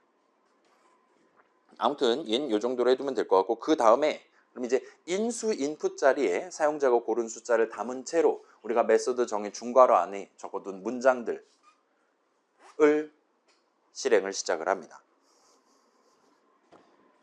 그러면 이제 여긴 지금 if문이랑 return문 두 개의 문장이 순서대로 적혀 있어요. 따라서 if문을 먼저 실행할 거고 결국은 return문을 실행하게 될 겁니다. 이 return문은 파이썬의 return문이랑 의미가 동등하다고 봐주시면 좋을 것 같아요. 그래서 return문은 의미가 두 가지가 있었죠. 첫 번째는 이 함수 내용물 실행을 중단하겠다라는 의미였습니다. 자바는 메서드긴 하지만 똑같아요. 두 번째는 그래서 이번에 get absolute number 호출한 결과는 얼마입니다와 같이 데이터 측면에서 이번 메소드 호출에 대한 return 값을 지정을 하는 게 가능합니다. 자, 두 가지 의미 각각 가지고 있는 거예요. 첫 번째는 내용물 실행을 중단하겠다. 얘는 지금 코드 실행 흐름이랑 명백히 연관이 돼 있는 친구입니다. 두 번째는 데이터 차원에서의 문제예요. 그래서 이번에 절대값 뭐 예를 들면 3입니다, 7입니다, 0입니다 라고 최종적으로 말해줘야 되는데, 그래서 이번 호출에 대한 결과에 해당하는 리턴 값을 뭘로 할 거냐, 역시나 여러분이 리턴문을 적을 때 수식을 적음으로써 커스터마이즈를 할 수 있다 봐주시면 좋을 것 같아요. 아무튼 지금은 위에 있는 if문 실행한 직후 시점이에요. 따라서 이 안에서 쓰고 있는 변수 이름 absolute number of input에는 절대값이 항상 잘 담겨 있을 겁니다. 그 값을 그대로 다시 꺼내가지고 return 값이에요 하고 던져주도록 마지막 return문을 적어놨다 봐주시면 좋을 것 같아요. 그래서 이렇게 내용물 문장들 실행이 다 끝나거나 내용물 중에 return문의 실행이 끝나는 시점에, 자, 방금 전에 저 중괄호 내용물 실행을 한 이유에 해당하는 그걸 발동시킨, 촉발시킨 메서드 호출식의 계산이 끝이 나게 됩니다. 얘는 수식이니까 계산하면 무조건 결과값이 하나 나와야 된단 말이에요. 그 다음에 그 결과값은 마지막에 아마도 실행했을 이 리턴문의 이 수식을 계산한 결과값이 여기로 돌아간다고 봐주시면 돼요. 그게 메서드 호출 과정에서의 추가적인 데이터 흐름 내지는 코드 실행 흐름이라고 우리가 말할 수가 있는 겁니다. 아무튼 그렇게 사용자가 입력한 값에 대한 절대값이 최종적으로 나올 거고, 그거를 이제 는 수식의 우한 계산이 끝났으니까 는 수식 전체를 계산함으로써 우리가 미리 따로 준비해둔 또 다른 변수 자리에 담는다든가 할 수 있게 된다 보시면 좋을 것 같습니다. 여기까지 하면 이제 치환당한 이 문장, 이 수식문의 실행이 끝나고 결과적으로 absolute number of input에는 인풋 값에 대한 절대값이 성공적으로 담기게 될 거예요. 그래서 다시 돌아보면 이전 버전, 메서드 정의 따로 뽑아내지 않은, 추출하지 않은 버전이랑 진짜로 똑같은 느낌으로 데이터 흐름, 코드 실행 흐름이 발생한다 보실 수가 있을 겁니다. 자, 그래서 몇몇 부분을 빼면 뭐 그럭저럭 납득하실 수 있을 거예요. 그래서 이전 버전과 지금 버전이 완전히 동등한 느낌으로 이 프로그램 안에서 엄청 중요한 데이터 흐름, 코드 흐름이 동작하고 있다는 걸 여러분이 납득할 수 있다면 중간 단계 역시나 자연스럽게 이클립스가 자동 완성해줬는데 당연히 똑같이 동작하도록 자동 완성 잘 해줬을 텐데, 그렇다면 지금 추가로 적어둔 내용은 아마도 이런 의미를 가져갈 거다라고 여러분이 합리적으로 유추할 수 있을 겁니다. 그래서 그 정도까지 하면 대충 정리가 끝난다라고 말할 수가 있을 것 같아요. 그래서 한 번 더 요약하면, 자, 데이터 흐름 관점에서 메서드 호출식이랑 메서드 정의를 조금 연계해서 설명을 더 해보면, 자, 여러분이 메서드 호출식을 이제 계산을 할 거란 말이에요. 그래서 메서드 정의 중괄호 내용물 if문이랑 return문이 있단 말이에요. 그 문장들을 실행하기 직전 타이밍에 미리 이번 호출에서의 각각의 인수 자리에 적절한 값을 담으면서 스타트를 합니다. 그래서 지금 같은 경우는 이번에 무슨 숫자에 대한 절대값을 구할 거냐를 먼저 세팅해 놓고 본론을 시작하는 셈이에요. 그 다음에 내용물 문장들 중에 위턴문을 실행하게 되면 그 위턴 오른쪽에 적혀있는 수식을 계산하고 그 수식을 계산한 결과값을 이번 내용물 실행을 야기한 원래 버전 메소드 호출식의 계산 결과값이 되도록 전달을 하는 셈이 돼요.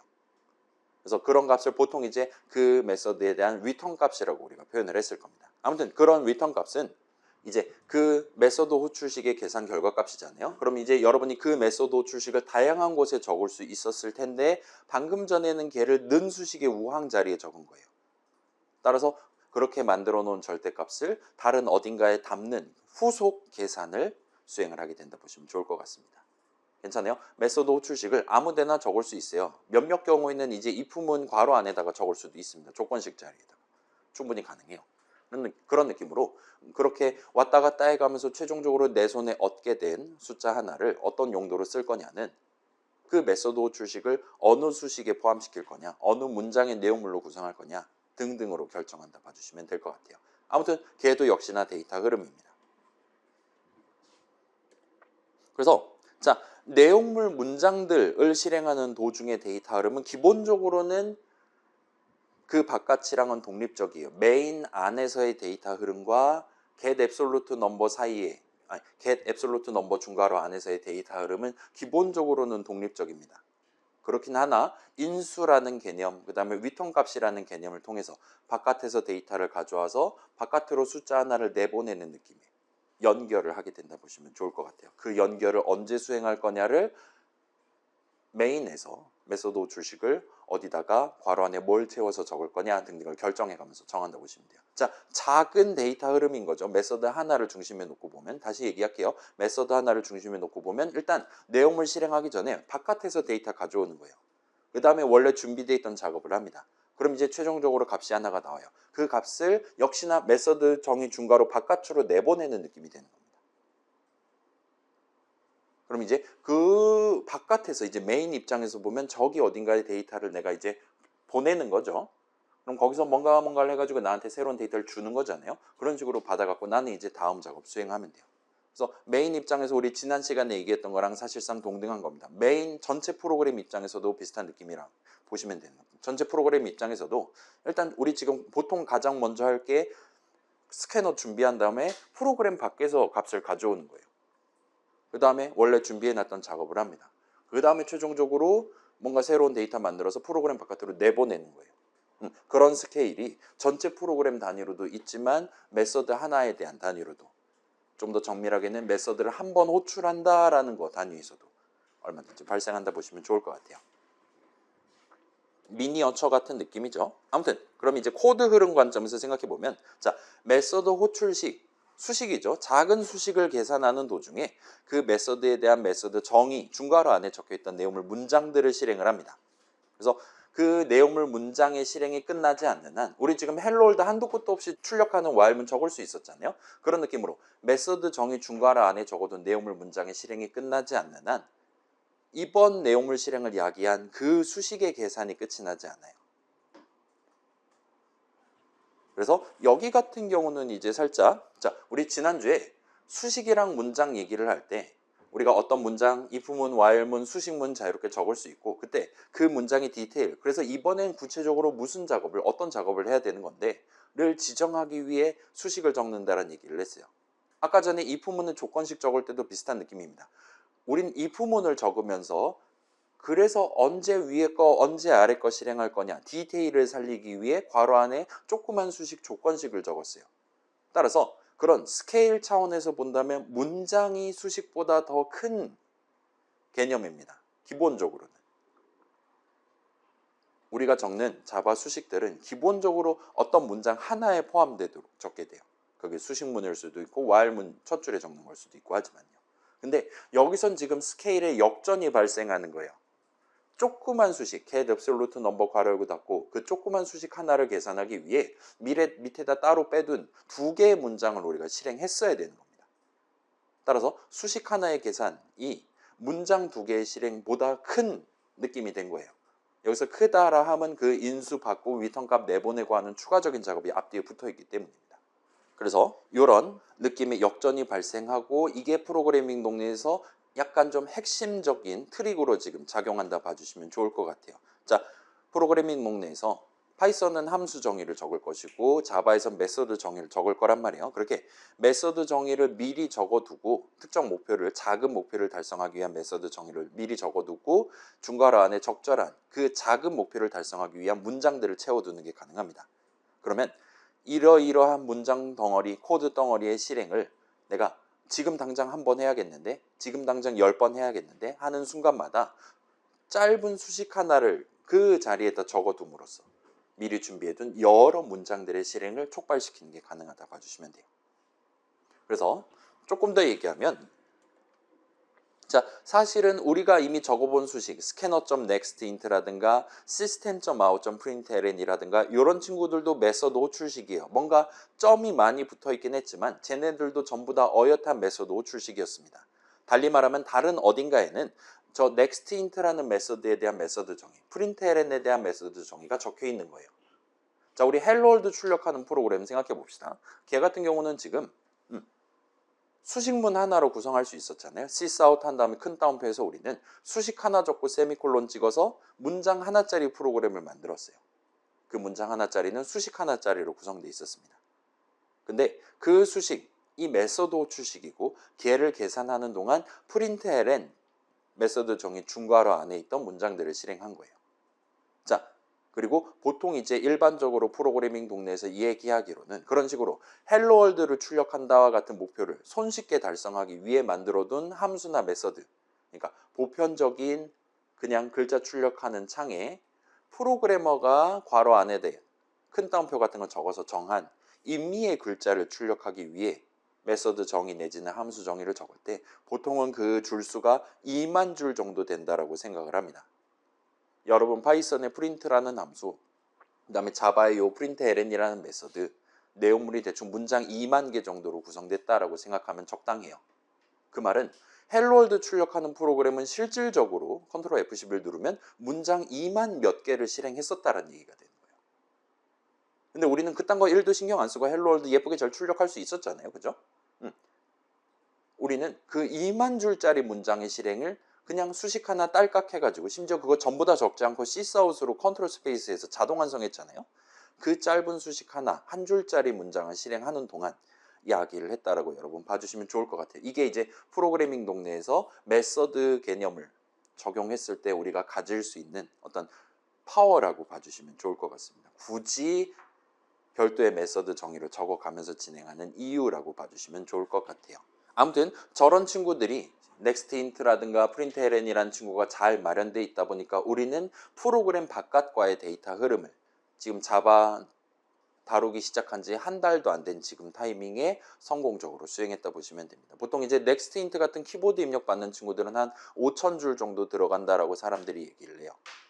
무시무시한 거죠.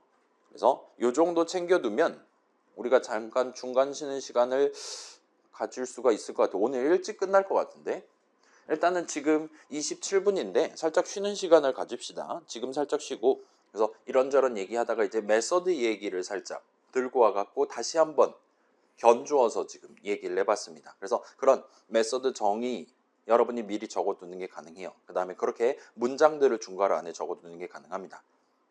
코드 덩어리가 되는 거죠. 기본적으로 메서드는 코드 덩어리라 말할 수 있어요. 그리고 여러분이 그런 메서드 정의 중괄호 안에 적어둔 내용물을 한 번 실행하고 싶다 하는 상황에서 여러분은 수식을 딸랑 적으면 됩니다. 딸깍 하나로 여러 문장의 실행을 이야기할 수 있어요. 일단 그런 상황이고 여기서 이제 추가로 데이터 흐름 관점에서도 우리가 살짝 주목을 해보는 게 가능했던 거예요. 그 메서드 덩어리 내용물을 가운데다 놓고 보면 그 내용물을 실행하기 직전 타이밍에 바깥에서 데이터를 가져옵니다. 이번에는 뭐에 대한 절대값을 구할 거냐, 이번에는 우리 콘솔 탭에다가 무슨 글자들을 출력할 거냐, 뭐를 출력할 거냐 등등을 인수로 받게 됩니다. 그 다음에 메서드 호출식 또 역시나 어엿한 하나의 수식이기 때문에 계산 결과값이 하나가 튀어나와야 돼요. 그 이번 계산 결과값을 뭘로 지정할 거냐를 메서드 정의 중괄호 안에 리턴문을 적음으로써 리턴 오른쪽에 수식을 적음으로써 여러분이 이야기를 미리 준비를 해둘 수가 있어요. 그럼 이제 메소드 호출식 계산함으로써 내용물 문장 실행하다가 리턴문을 실행하면 그럼 이번에 절대값은 플러스 3이에요 라든가 등등을 리턴 값으로 메소드를 가운데 두고 그 바깥으로 내보내는 게 가능합니다. 그런 느낌의 데이터 흐름, 코드 실행 흐름이 들어가 있다라는 걸 갖다 보시면 좋을 것 같아요. 그래서 자, 여기까지 대충 챙겨두면 우리 수업 뒤의 내용을 이어서 진행하기 위한 나름의 복습이 끝이 난다라고 말할 수가 있을 것 같습니다. 그래서 뭐 기초기는 한데 소개하지 않았던 뭐 형식이라든가 뭐 우리 스트링이라는 단어 본 적 있잖아요. 등등에 대해서는 나중에 다시 한번 보기로 하고, 그 다음에 오늘 자동 완성 당해서 구경한 적 있는 뭐 프라이빗이니 스태틱이니 이런 친구들은 일단은 역시나 그러려니 하고 당분간은 뭐 복사 붙여넣기 위주로 쓰셔도 무방할 것 같아요. 그래서 여기까지 해두고 오늘 이제 요 기본 단계 마지막 정도에 해당하는 간단한 프로그래밍 목표 여러분들한테 제시하고 시간 조금 드린 다음에 조금 있다가 이제 같이 한번 진행해 보는 느낌으로 최종 목표를 하나를 준비를 해놨습니다. 그래서 오늘 수업의 최종 목표는, 자, 제가 이게 매년 걱정되긴 하는데 369 게임이란 거 여러분 알고 있습니까? 혹시? 이제 모르는 사람이 생길 수도 있을 것 같아요. 막 10년 전에는 다들 알고 있었는데 요즘 뭐 그렇게 우리 코로나 시대도 있었고 하잖아요. 아무튼 이 친구가 이제 여러 명이 동그라미로 모여서 앉아가지고 각자 이제 숫자를 하나씩 얘기하는 거예요. 1, 2, 3, 4, 5, 6, 7, 8, 9 이런 순서대로 한 명이 한 숫자씩 얘기를 하는 겁니다. 근데 1, 2는 그냥 1, 2라고 발음하면 돼요. 근데 예를 들어 내 차례에 숫자가 3이다. 그럼 나는 3이라고 말하면 안 됩니다. 대신에 박수를 한번 쳐야 돼요. 그러면 내 차례가 끝나는 거예요. 그 다음 그 옆에 사람은 4 말하고 5 말하고 6 말하는 대신에 역시나 박수를 치고 9를 말하는 대신에 박수를 칩니다. 이제 10, 11, 12까지 말하고 역시나 13 같은 경우도 3이 하나가 들어있기 때문에 박수를 칩니다. 그런 느낌으로 쭉 가서 29에서 박수를 칠 거예요. 그럼 이제 30부터는 30이잖아요. 그럼 이제 3이 하나 들어있기 때문에 박수를 한 번 칩니다. 31도 치고 32도 치고 33은 3이 두 개 들어있으니까 박수를 두 번 치고 같은 느낌으로. 그래서 내 차례인데 내가 지금 다뤄야 되는 숫자에 3 또는 6 또는 9가 각각의 자릿수에 몇 개가 들어있냐, 0개가 들어있으면 내가 그걸 한국말로 발음을 하면 됩니다. 또는 1개 이상 들어있다라면 그 개수에 맞춰서 박수를 대신 쳐야 되는 거예요. 그렇지 않은 경우는 이제 틀리고 벌칙으로 술을 한 잔 마신다든가 하는 그런 느낌의 게임인데, 요거를 우리의 이클립스가 혼자서 하는 느낌의 프로그램을 만들 겁니다. 우리가 컨트롤 F11 누르면 숫자를 하나를 입력을 할 거예요. 제가 어디서 틀리면 좋을까요? 틀렸으면 하는 숫자를 골라주세요 하면 이제 사용자가 고를 겁니다. 그러면 예를 들면 4하고 엔터를 쳤다 치면 이 친구가 그 4라는 숫자를 기억해 둔 채로 369 게임을 혼자 진행합니다. 혼자 이제 1 출력, 2 출력, 짝 출력 한 다음에 4차례가 되면 이제 틀려야 되는 차례잖아요. 거기선 이제 이 369 게임에 패배하게 되는 적절한 출력을 할 겁니다. 그렇게 함으로써 적절한 패배 메시지를 최종적으로 출력하고 종료하는 느낌의 프로그램을 만들어 보려고 하고 있어요. 자, 그래서 다시 말씀드리면 사용자한테 먼저 물어볼 거예요. 프로그램 밖에서 가져오는 데이터는 인트 값 하나를 가져올 겁니다. 그리고 일단은 우리가 이거를 뭐 369 게임을 막 65,536까지 하면 너무 귀찮으니까 일단 기본적으로 사용자는 1 이상 99 이하 범위 안에, 따라서 두 자릿수 이하 범위 안에 숫자를 고를 예정이다 라고 상정을 하고 우리가 한번 접근을 해보도록 하겠습니다. 아무튼 그래서 369 게임을 혼자 진행할 것이고, 우리는 이때 이제 예를 들어 내가 지금 다뤄야 되는 숫자가 1이다. 그럼 아라비아 숫자 1을 출력하는 게 아니라 대신에 한국말로 말을 할 거예요. 진짜로 1 한 글자를 출력하시면 됩니다. 11, 41 이런 느낌으로 한 글자 내지 두 글자 내지 세 글자 같은 느낌 출력을 한다 보시면 좋을 것 같아요. 그래서 이런 느낌으로 만드는 게 현재 목표고, 그래서 진행 순서를 3가지 정도를 준비를 해봤어요. 여러분 일단 새로운 자바 프로젝트 만든 다음에 뭐 W4 프랙티스 같은 느낌으로 하면 되겠죠. 그렇게 일단 자바 프로젝트 먼저 준비해 두시고, 제가 지금 아직 시간 여유가 있기는 한데 그렇다고 해서 여러분 일단 1시간 방목하고 그러면 우리 퇴근 시간이 늦어지니까 애매하겠죠. 그래서 대충 한 중간중간 20분 정도 여러분 한번 직접 해보시고 도움 필요하다라면 도와드리고, 20분 정도 지나면 이제 첫 번째 단계 진행하고 다음 단계 보여드리고 등등과 같이 한번 해보도록 하겠습니다. 그래서 대충 지금 11시니까 잠깐만 우리 9시 수업이었잖아요. 10, 11, 12, 12시에 끝내드리면 제 개자식이 되는 거잖아요. 그죠? 3시간 딱 맞춰서 끝내면. 그러니까 대충 이 뒤에 단계는 어렵지 않으니까 일단 가장 첫 단계만 한 20분 정도 기다렸다가 그 다음엔 대충 10분 컷, 10분 컷 해가지고 여러분이 한 11시 한 30분 내지 40분쯤에는 집에 다 가실 수 있게 그렇게 일단 한번 해볼게요. 그래서 첫 번째 단계 먼저 말씀드리면, 자, 일단은 이 전체 내용, 전체 코드 실행 흐름을 메인 메서드 정의 안에 전부 다 때려 넣기보다는 일단 메인이라는 전체 프로그램 실행 본문에 해당하는 거 하나를 먼저 생각을 해 두시고, 그 다음에 특정 숫자가 제시됐을 때, 예를 들면 뭐 지금 4라는 숫자가 제시됐을 때, 그 다음에 내가 지금 이걸 맞는 말을 해야 되냐 틀린 말을 해야 되냐와 같은 두 가지 데이터가 제시됐을 때 적절한 출력을 한 번 해주는 그런 느낌의 별도의 메서드에 대한 메서드 정의를 잡아갖고 일단 쓴다라고 생각을 해봅시다. 그렇게 해놓고 일단 첫 번째 단계에서는 메인 정의 중괄호 내용물 위주로 채워두시면 좋을 것 같아요. 그러면 메인 정의 중괄호에서 해야 되는 일은 일단 가장 먼저 컨트롤 F10을 누르자마자 사용자한테 숫자 하나를 입력받아야 됩니다. 그 다음에 저 사람이 지금 1하고 엔터 칠지 99하고 엔터 칠지 모른단 말이에요. 그렇기 때문에 기본적으로는 전체 흐름은 반복 흐름을 우리가 넣어줘야 될 거예요. 틀려야 되는 숫자에 도달할 때까지 반복적으로 뭔가를 하는 느낌으로 코드를 작성할 수 있을 겁니다. 그럼 이제 그 while문의 실행이 끝나면 이제 적절한 패배 메시지를 출력하도록 구성하는 게 가능할 거예요. 그래서 일단 첫 번째 단계에서는 아까 전에 메서드 정의 두 개로 나눠서 우리가 문장들을 채워 넣자라고 했잖아요. 그 특정 숫자에 대해서 말하는 기능에 대해서 say라는 이름의 별도의 메서드에 대한 메서드 정의를 나중에 적을 거다라고 생각하고 say라는 메서드에 대한 메서드 호출식을 적으면서 while문의 내용으로 한번 채워보시면 좋을 것 같아요. 아마도 빨간 줄 그어줄 겁니다. 아직 say라는 메서드에 대한 메서드 정의가 없기 때문에 저 모르는 이름인데요 라고 꺼지라고 할 텐데 일단 상큼하게 무시하시고 메인 내용물을 일단 먼저 적어보세요. 10분 됐으니까 뭐 저도 한번 천천히 한번 해볼게요. 지금 중간에 막혔다라면 살짝 같이 구경해봐도 될 것 같아요. 그래서 우리 일단 여기서도 키보드 입력 받을 거니까 우리 다른 어딘가에 적혀있는 그 스캐너 다루기 위한 선언 있잖아요.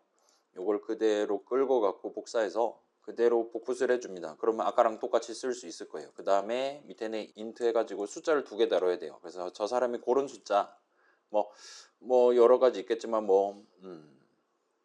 number to make mistake 같은 느낌으로 저는 해두도록 하겠습니다. 그 다음에 number to say 같은 느낌으로 말해야 되는 숫자가 있을 거예요. 그래서 이렇게 데이터 2개 다룰 거다라고 대충 생각하고 아래로 넘어갈 수 있을 겁니다. 그럼 이제 틀려야 될 숫자 입력받기는 number to make mistake니까 적당히 자동 완성하고 그 다음에 스캐너한 다음에 점 찍고 next into 골라주시면 되죠. 그럼 이제 입력받는 게 가능해요. 그 다음에 여러분이 이제 좀 더 소위 유저 친화적으로 하고 싶다라면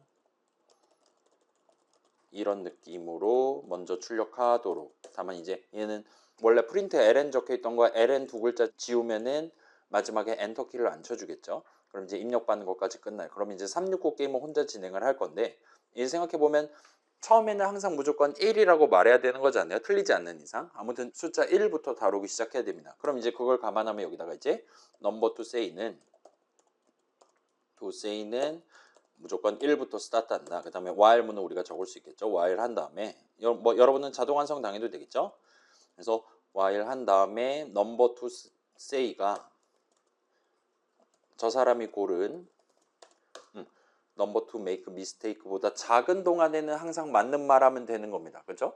저 사람이 4하고 엔터 치면 1, 2 짝까지는 맞는 말 하면 돼요. 그래서 맞는 말을 하기 위한 반복적으로 하기 위한 while문을 구성을 해두는 게 가능할 겁니다. 여기서 맞는 말을 하는 부분은 지금은 일단은 say라는 메소드에 대한 메소드 호출식으로 구성만 해두면 될 것 같아요. 그래서 number to say니까 이렇게 적어두고 세미콜론을 찍습니다. 그러면 지금 say라는 메소드에 대한 메소드 정의가 없기 때문에 빨간 줄을 그어주는 게 맞아요.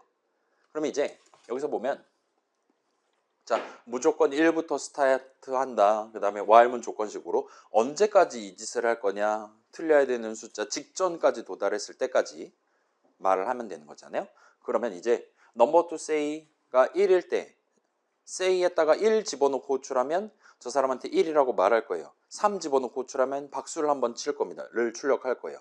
그렇게 할 때마다 방금 전에 3에 대해서 짝을 박수를 쳤다면 다음번에는 4에 대해서 말을 해야 되는 거잖아요. 그런 상황을 반영해서 요 밑에다가 이제 우리가 방금 전에 1 했으면 다음번에는 2를 할 수 있게끔 number to say는 number to say 더하기 1과 같은 느낌으로, 그래서 매번 while문 내용을 실행할 때마다 저 number to say 값이 1, 2, 3, 4, 5 같은 느낌으로 꾸준히 하나씩 올라가도록 마지막 문장 적어두시면, 일단 요 내가 원하는 횟수만큼, 지금 같은 경우는 사용자가 고른 숫자에 도달하기 직전까지 1씩 더해가면서 say를 호출하도록 반복 흐름을 성공적으로 구성할 수 있을 거예요. 그러면 이제 결과적으로 number to say 값과 number to make mistake 값이 같아질 겁니다.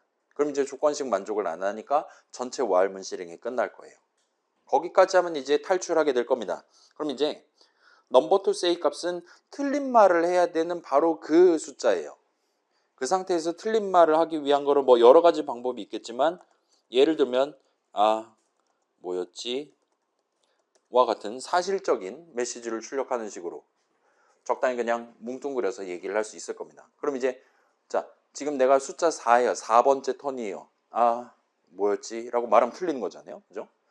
대충 이 정도로 해두고 넘어가는 게 가능할 겁니다. 그럼 이제 요걸 출력하면 틀린 거예요. 적당한 타이밍에 틀리는 겁니다. 그 다음에 적절한 패배 메시지 출력하는 거 역시나 시스아웃으로 자동 완성당해서 할 수 있을 거예요. 그래서 저는 뭐 이거는 자유롭게 적을 수 있을 건데, 저는 세상에서 가장 적절한 패배 메시지인 적절한 패배 메시지 그 자체를 출력하도록 하겠습니다. 여기까지 하면 일단은 메인 내용물 구성은 끝이 나요.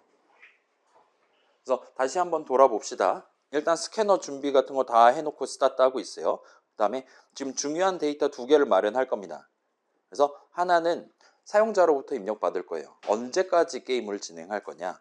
그 다음에 number to say, 처음에 이제 어떤 숫자부터 다뤄야 되는 거냐. 처음에 무조건 1부터 다뤄야 되는 게 맞으니까 그걸 세팅을 합니다. 그럼 이제 본론 반복 흐름을 진행할 수 있을 거예요. 그래서 지금 다뤄야 되는 숫자에 대해서 말을 하고 맞는 말을 해야 되겠죠. 그 다음에 방금 전에 1에 대해서 말했다면 그 다음에는 2에 대해서 말할 수 있게끔 수식문 하나, 는 수식 이렇게 해서 구성하시면 됩니다. 그래서 여러분 아마 파이썬 수업에서 이걸 이제 축약해서 예를 들면 더하기 는 1과 같이 적을 수 있다. 이게 워낙 자주 쓰이는 표현이니까요. 이런 것도 아마 구경해 보셨을 것이고, 당연히 자바 동네에서도 이게 가능합니다. 그래서 일단 이 정도 구경해 두시면 첫 번째 단계가 끝이 나요. 우리 지금 메소드 정의 2개로 나눠서 구성해 보자 했는데, 그 중에 전체 본문에 해당하는 전체 프로그램 실행 흐름에 해당하는 메인에 대한 메소드 정의 구성이 끝이 납니다.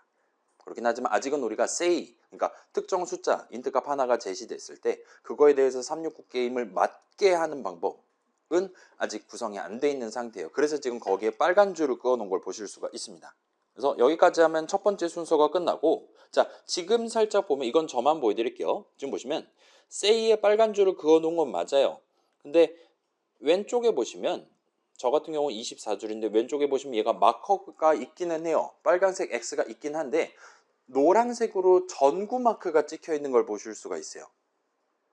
그래서 이 전구 마크 왜 찍어놨을까요? 뭐 전기 절약, 뭐 탄소 중립 그런 걸 얘기하는 건 아닐 거잖아요. 여기서의 전구 마크는 뭔가 이클립스가 보기에 저 사람 지금 일단 지금 현재 시점에 코드가 동작하지 않는 건 맞는데 아마도 이런 거를 추가로 적으려고 하던 건 아니었을까 같이, 그래서 이클립스 입장에서 이제 제가 뭘 좀 도와드릴까요? 와 같이 제안하고 싶은 상황이 있을 때 이렇게 전구 마크랑 마커를 같이 보여줍니다.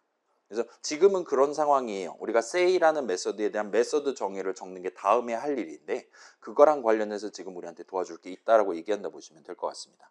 자, 그거를 일단 먼저 오늘 띄워놓고 슬라이드로 돌아가 볼게요. 그래서 자, 지금 여러분 say 호출식의 SAY에 빨간 줄 그어 있으면 성공이에요. 자, 시간 더 필요하다 혹시 있습니까? 사실 눈으로만 구경해도 되긴 하니까 뭐 간단한 거니까. 자, 그러면은 say 호출식 지금 괄호 안에 그 인트 값 하나 나오는 수식 지금 잘 적혀 있나 한 번 더 확인해 주세요. 거기까지 잘 적어 둔 다음에 요 say 이름 자리에 딱 커서를 놓고 컨트롤하고 숫자 1을 한번 눌러 보세요. 그러면 저 한번 보여드릴게요.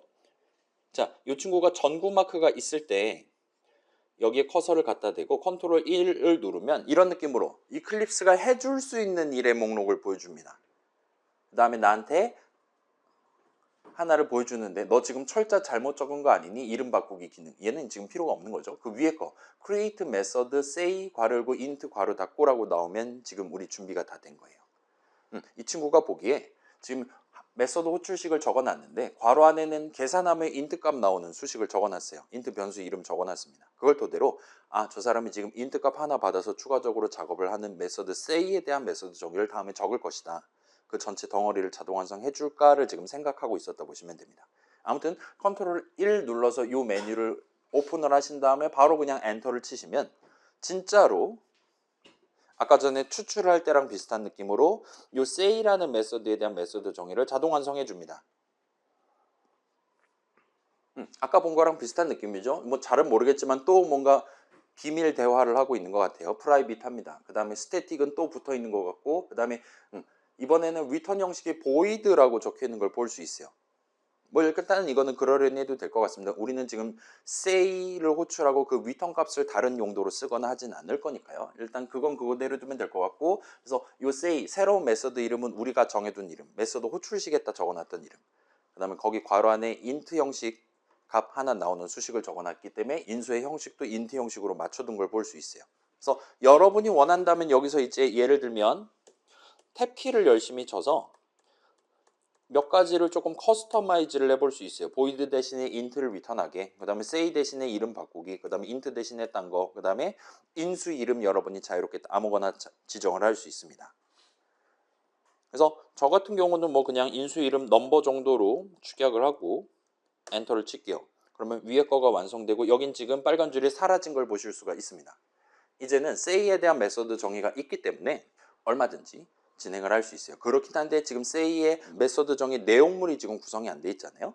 이제 그 내용물을 구성하는 걸 다음 단계로 하면 됩니다.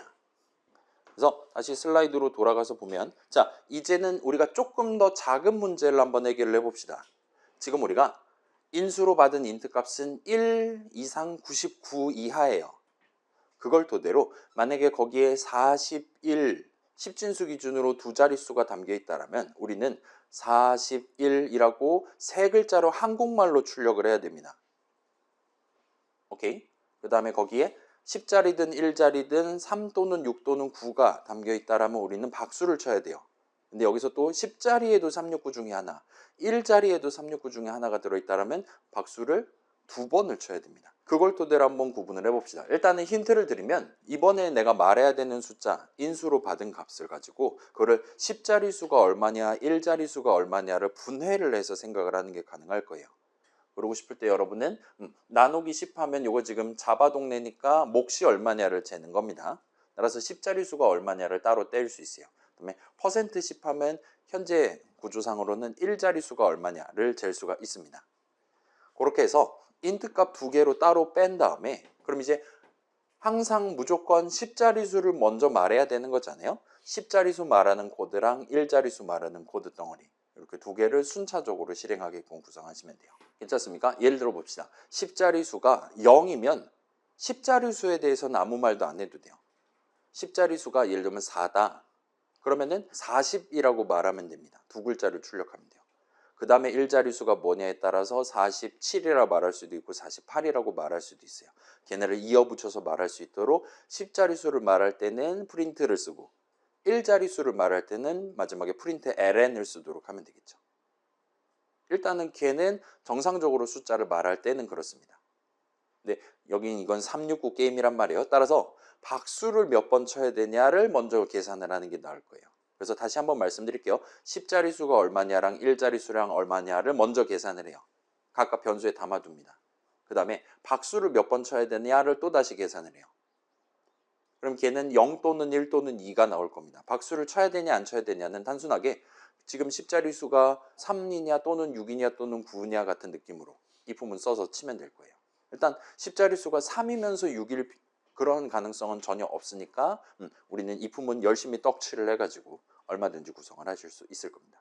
그렇게 해서 박수를 쳐야 되는 횟수가 0이면 방금 말했던 10자리 수 말하기, 1자리 수 말하기를 하면 돼요. 그 다음에 박수를 쳐야 되는 횟수가 1 또는 2면 각각에 대해서 짝하고 엔터 치거나 짝짝하고 엔터를 치도록 만들면 됩니다. 달리 말하면 여러분은 이 세인 내용을 구성하기 위해 일단은 변수 인트 변수 선언 3개를 적어놓고 스타트 할 수 있고 적절한 값을 담아둘 수 있을 것이고 그 과정에서 최종적으로 출력하는 상황 등등에서 수많은 if문들을 여기다가 적어두시게 될 거예요. 아무튼 그렇게 진행해 보시면 좋을 것 같고 그래서 뭐 나 이거 너무 힘들 것 같은데 집에 가서 뻗는 거 아니야? 뭐 그런 식으로 생각하는 친구 좀 더 쉬운 길을 가보고 싶다는 친구 있으면 저한테 개인적으로 물어보시면 힌트를 드리도록 하겠습니다. 뭐 그렇긴 한데 어차피 한 번 하고 복사 붙여넣기 막 10번 뻥튀기 하면 금방금방 진행하실 수 있을 거니까 너무 부담은 가지지 않으셔도 돼요. 그래서 지금 11시 24분이란 말이죠. 11시 30분 되면 저도 한번 보여드리도록 하겠습니다. 자, 대충 30분 된 것 같으니까 일단 먼저 적어봤는데 선언 적기 뭐 10의 자리, 1자리 그 다음에 박수 몇 번 칠 거냐를 상징하는 10자리랑 1자리랑 카운트 이렇게 3개의 이름을 준비를 해봤어요. 그럼 이제 각각의 목표 데이터를 먼저 준비하는 게 좋아요, 여러분. 밖에서 가져온 넘버라는 숫자를 가지고 이 중괄호 안에서 사용할 데이터를 얼마든지 산출할 수 있습니다. 그래서 10자리는 나누기 10 하면 나와요. 일단 우리는 지금 1 이상 99 이하의 숫자만 다루기로 약속했으니까요. 그 다음에 1자리는 10으로 나눈 나머지를 구하면 됩니다. 그래서 몫이랑 나머지를 양분을 할 수 있고 그 다음에 박수 몇 번 쳐야 하냐는 역시나 다시 한번 생각해 볼 수 있기를 지금 10자리 수랑 1자리 수 각각에 대해서 369가 들어있다면 박수를 치면 됩니다. 그 개수만큼 치면 돼요. 따라서 카운트라는 이름으로 준비를 하고 이제 일단 먼저 가정하는 거예요. 369가 하나도 없을 것이다. 0으로 담아놓고 근데 그 가정의 모순을 발견할 때마다 10자리가 만약 3이면 박수 한 번 쳐야 되는 게 맞으니까 플러스 1 하면 됩니다. 6이면 플러스 1, 9면 플러스 1을 하면 돼요. 그래서 10자리는 3이면서 6일 가능성은 제로란 말이에요. 따라서 요 세 개의 if문, 세 조건식 중에 항상 0개 또는 1개가 true가 뜰 겁니다. 맞죠? 3, 6, 9 셋 다 아니면 카운트는 0인 채로 유지될 거예요. 3, 6, 9 셋 중에 하나라면 셋 중에 하나를 결국 내용물 실행해서 결과적으로 카운트는 1이 됩니다. 그리고 이걸 이제 복붙을 해서 10자리 대신에 1자리에 대해서도 똑같은 짓을 하면 이제 카운트는 0 또는 1 또는 2가 될 거예요. 그럼 이제 우리가 그런 카운트 값이 0이냐 1이냐 2냐에 따라서 서로 다른 말을 하면 됩니다. 그래서 일단 카운트가 1일 때 2일 때는 간단하게 한 줄로 커버할 수 있어요. 그게 33이 적혀있든 66이 적혀있든 우리는 짝짝이라고 출력하면 정답이란 말이에요. 따라서 그냥 한 줄로 커버할 수 있습니다. 그 다음에 이제 카운트가 0일 때가 이게 좀 문제가 되는데 여기서는 이제 10자리 수 말하기를 먼저 하고 그 다음에 1자리수 말하기를 하면 깔끔하게 끝을 낼 수 있을 것 같습니다. 그래서 얘도 이제 일단은 1자리수를 먼저 생각해 봅시다. 그래서 만약에 1자리가 0이면 그럼 이제 마지막에 엔터를 쳐야 되니까 프린트 ln을 쓸 거예요. 그 다음에 1자리가 0이면 예를 들면 자 우린 지금 00은 없단 말이에요. 1자리수가 0인 케이스는 10, 20, 40, 50 같은 거예요. 그럴 때 우리는 말할 때는 10 하고 1자리수는 아예 말을 안 하죠. 따라서 아무 말도 안 하고 엔터키 0글자 출력하고 엔터키 치도록 하면 됩니다. 그럼 이제 그거 말고 1자리수가 1일 때는 그때는 마지막에 1이라고 말하고 엔터키 치면 돼요. 이런 느낌이 되는 거죠. 그래서 얘를 이제 복붙해서 뻥튀기 하면 1, 2, 4, 5, 7, 8까지만에 대해서 진행하시면 돼요. 그래서 1자리가 3이거나 할 때는 애초에 여기 이 부분 여기에 들어가지도 않을 거니까 상관 안 해도 됩니다. 그래서 복부 뻥튀기로 하시면 되고 비슷한 느낌으로 이제 10자리 수에 대해서도 10자리 수가 0이다. 그럼 이제 1, 2, 4, 5, 7, 8이고 10자리에 대해서는 아무 말도 안 해도 돼요. 다만 여기는 마지막에 엔터를 치지 않는다는 차이만 있는 겁니다. 그래서 10자리 수가 1이다. 그러면 10이라고 말하면 돼요. 그죠? 그래서 예를 들면 제가 1자리가 아니지 10자리죠. 10자리로 바꿔주시고 그래서 1자리 거 복붙한 다음에 20 출력한다. 같은 느낌으로 열심히 이 부분을 뻥튀기를 해주시면 결과적으로 뭐 그때그때 45 엔터치고 와 같은 느낌으로 예쁘게 출력을 해줄 수가 있을 겁니다. 그래서 이런 느낌으로 구성을 하시면 얼마든지 완성을 하실 수 있을 거예요. 목표를 잘게 나눴을 때는 결국 대부분은 복사 붙여넣기로 해결할 수 있고 가장 어려운 부분이 이제 예를 들면 저 사람이 45하고 엔터 쳤다. 그럼 44번 반복하는 반복 흐름 만드는 게 제일 어려웠을 건데 그쪽만 조금 신경 써서 했다면 메인은 완성돼 있을 것이고 그다음에 매번 세일을 서로 다른 숫자 담아가지고 출할 거니까 그걸 이제 분해를 해서 그래서 우리가 마지막 출력을 어떻게 해야 되냐, 뭐를 출력해야 되냐는 이 부분 덕칠을 해가지고 여러분이 진행할 수 있다 봐주시면 좋을 것 같습니다. 그래서 일단은 우리가 지금 알고 있는 선에서는 이런 식으로 해결을 할 수 있을 것이고 이제 이걸 이제 여러분이 좀 더 나 이 품은 이렇게 코드 덩어리 너무 많은 게 싫다. 라면 그때는 이제 우리가 조금 다른 방식으로 해결할 수 있을 거예요. 자, 생각해 봅시다. 프로그램은 데이터와 코드의 조합으로 구성된다 그랬잖아요. 우리가 코드의 무게를 줄이고 싶다라고 마음속으로 욕구가 생겼을 때 우리가 할 수 있는 방법은 결국은 데이터의 크기를 키우는 거예요. 예를 들면 10자리 수를 말하기 위한 그 모든 발음들을 하나의 예를 들면 10칸짜리 배열을 준비해서 세팅을 해두는 겁니다.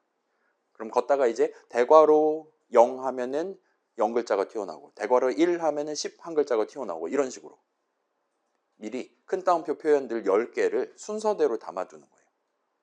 그러면 나중에 그런 10자리수 표현 대괄호 그 다음에 내가 들고 있는 10자리 숫자 값 나오는 수식 한 다음에 대괄호 닫고 하면 이 품은 10개짜리를 집어넣을 필요가 없이 그 10칸짜리 배열에서 지금 당장 원하는 번째, 지금 당장 말해야 되는 번째 그 칸에 담겨 있는 글자들을 바로 한 방에 출력을 할 수가 있게 되겠죠.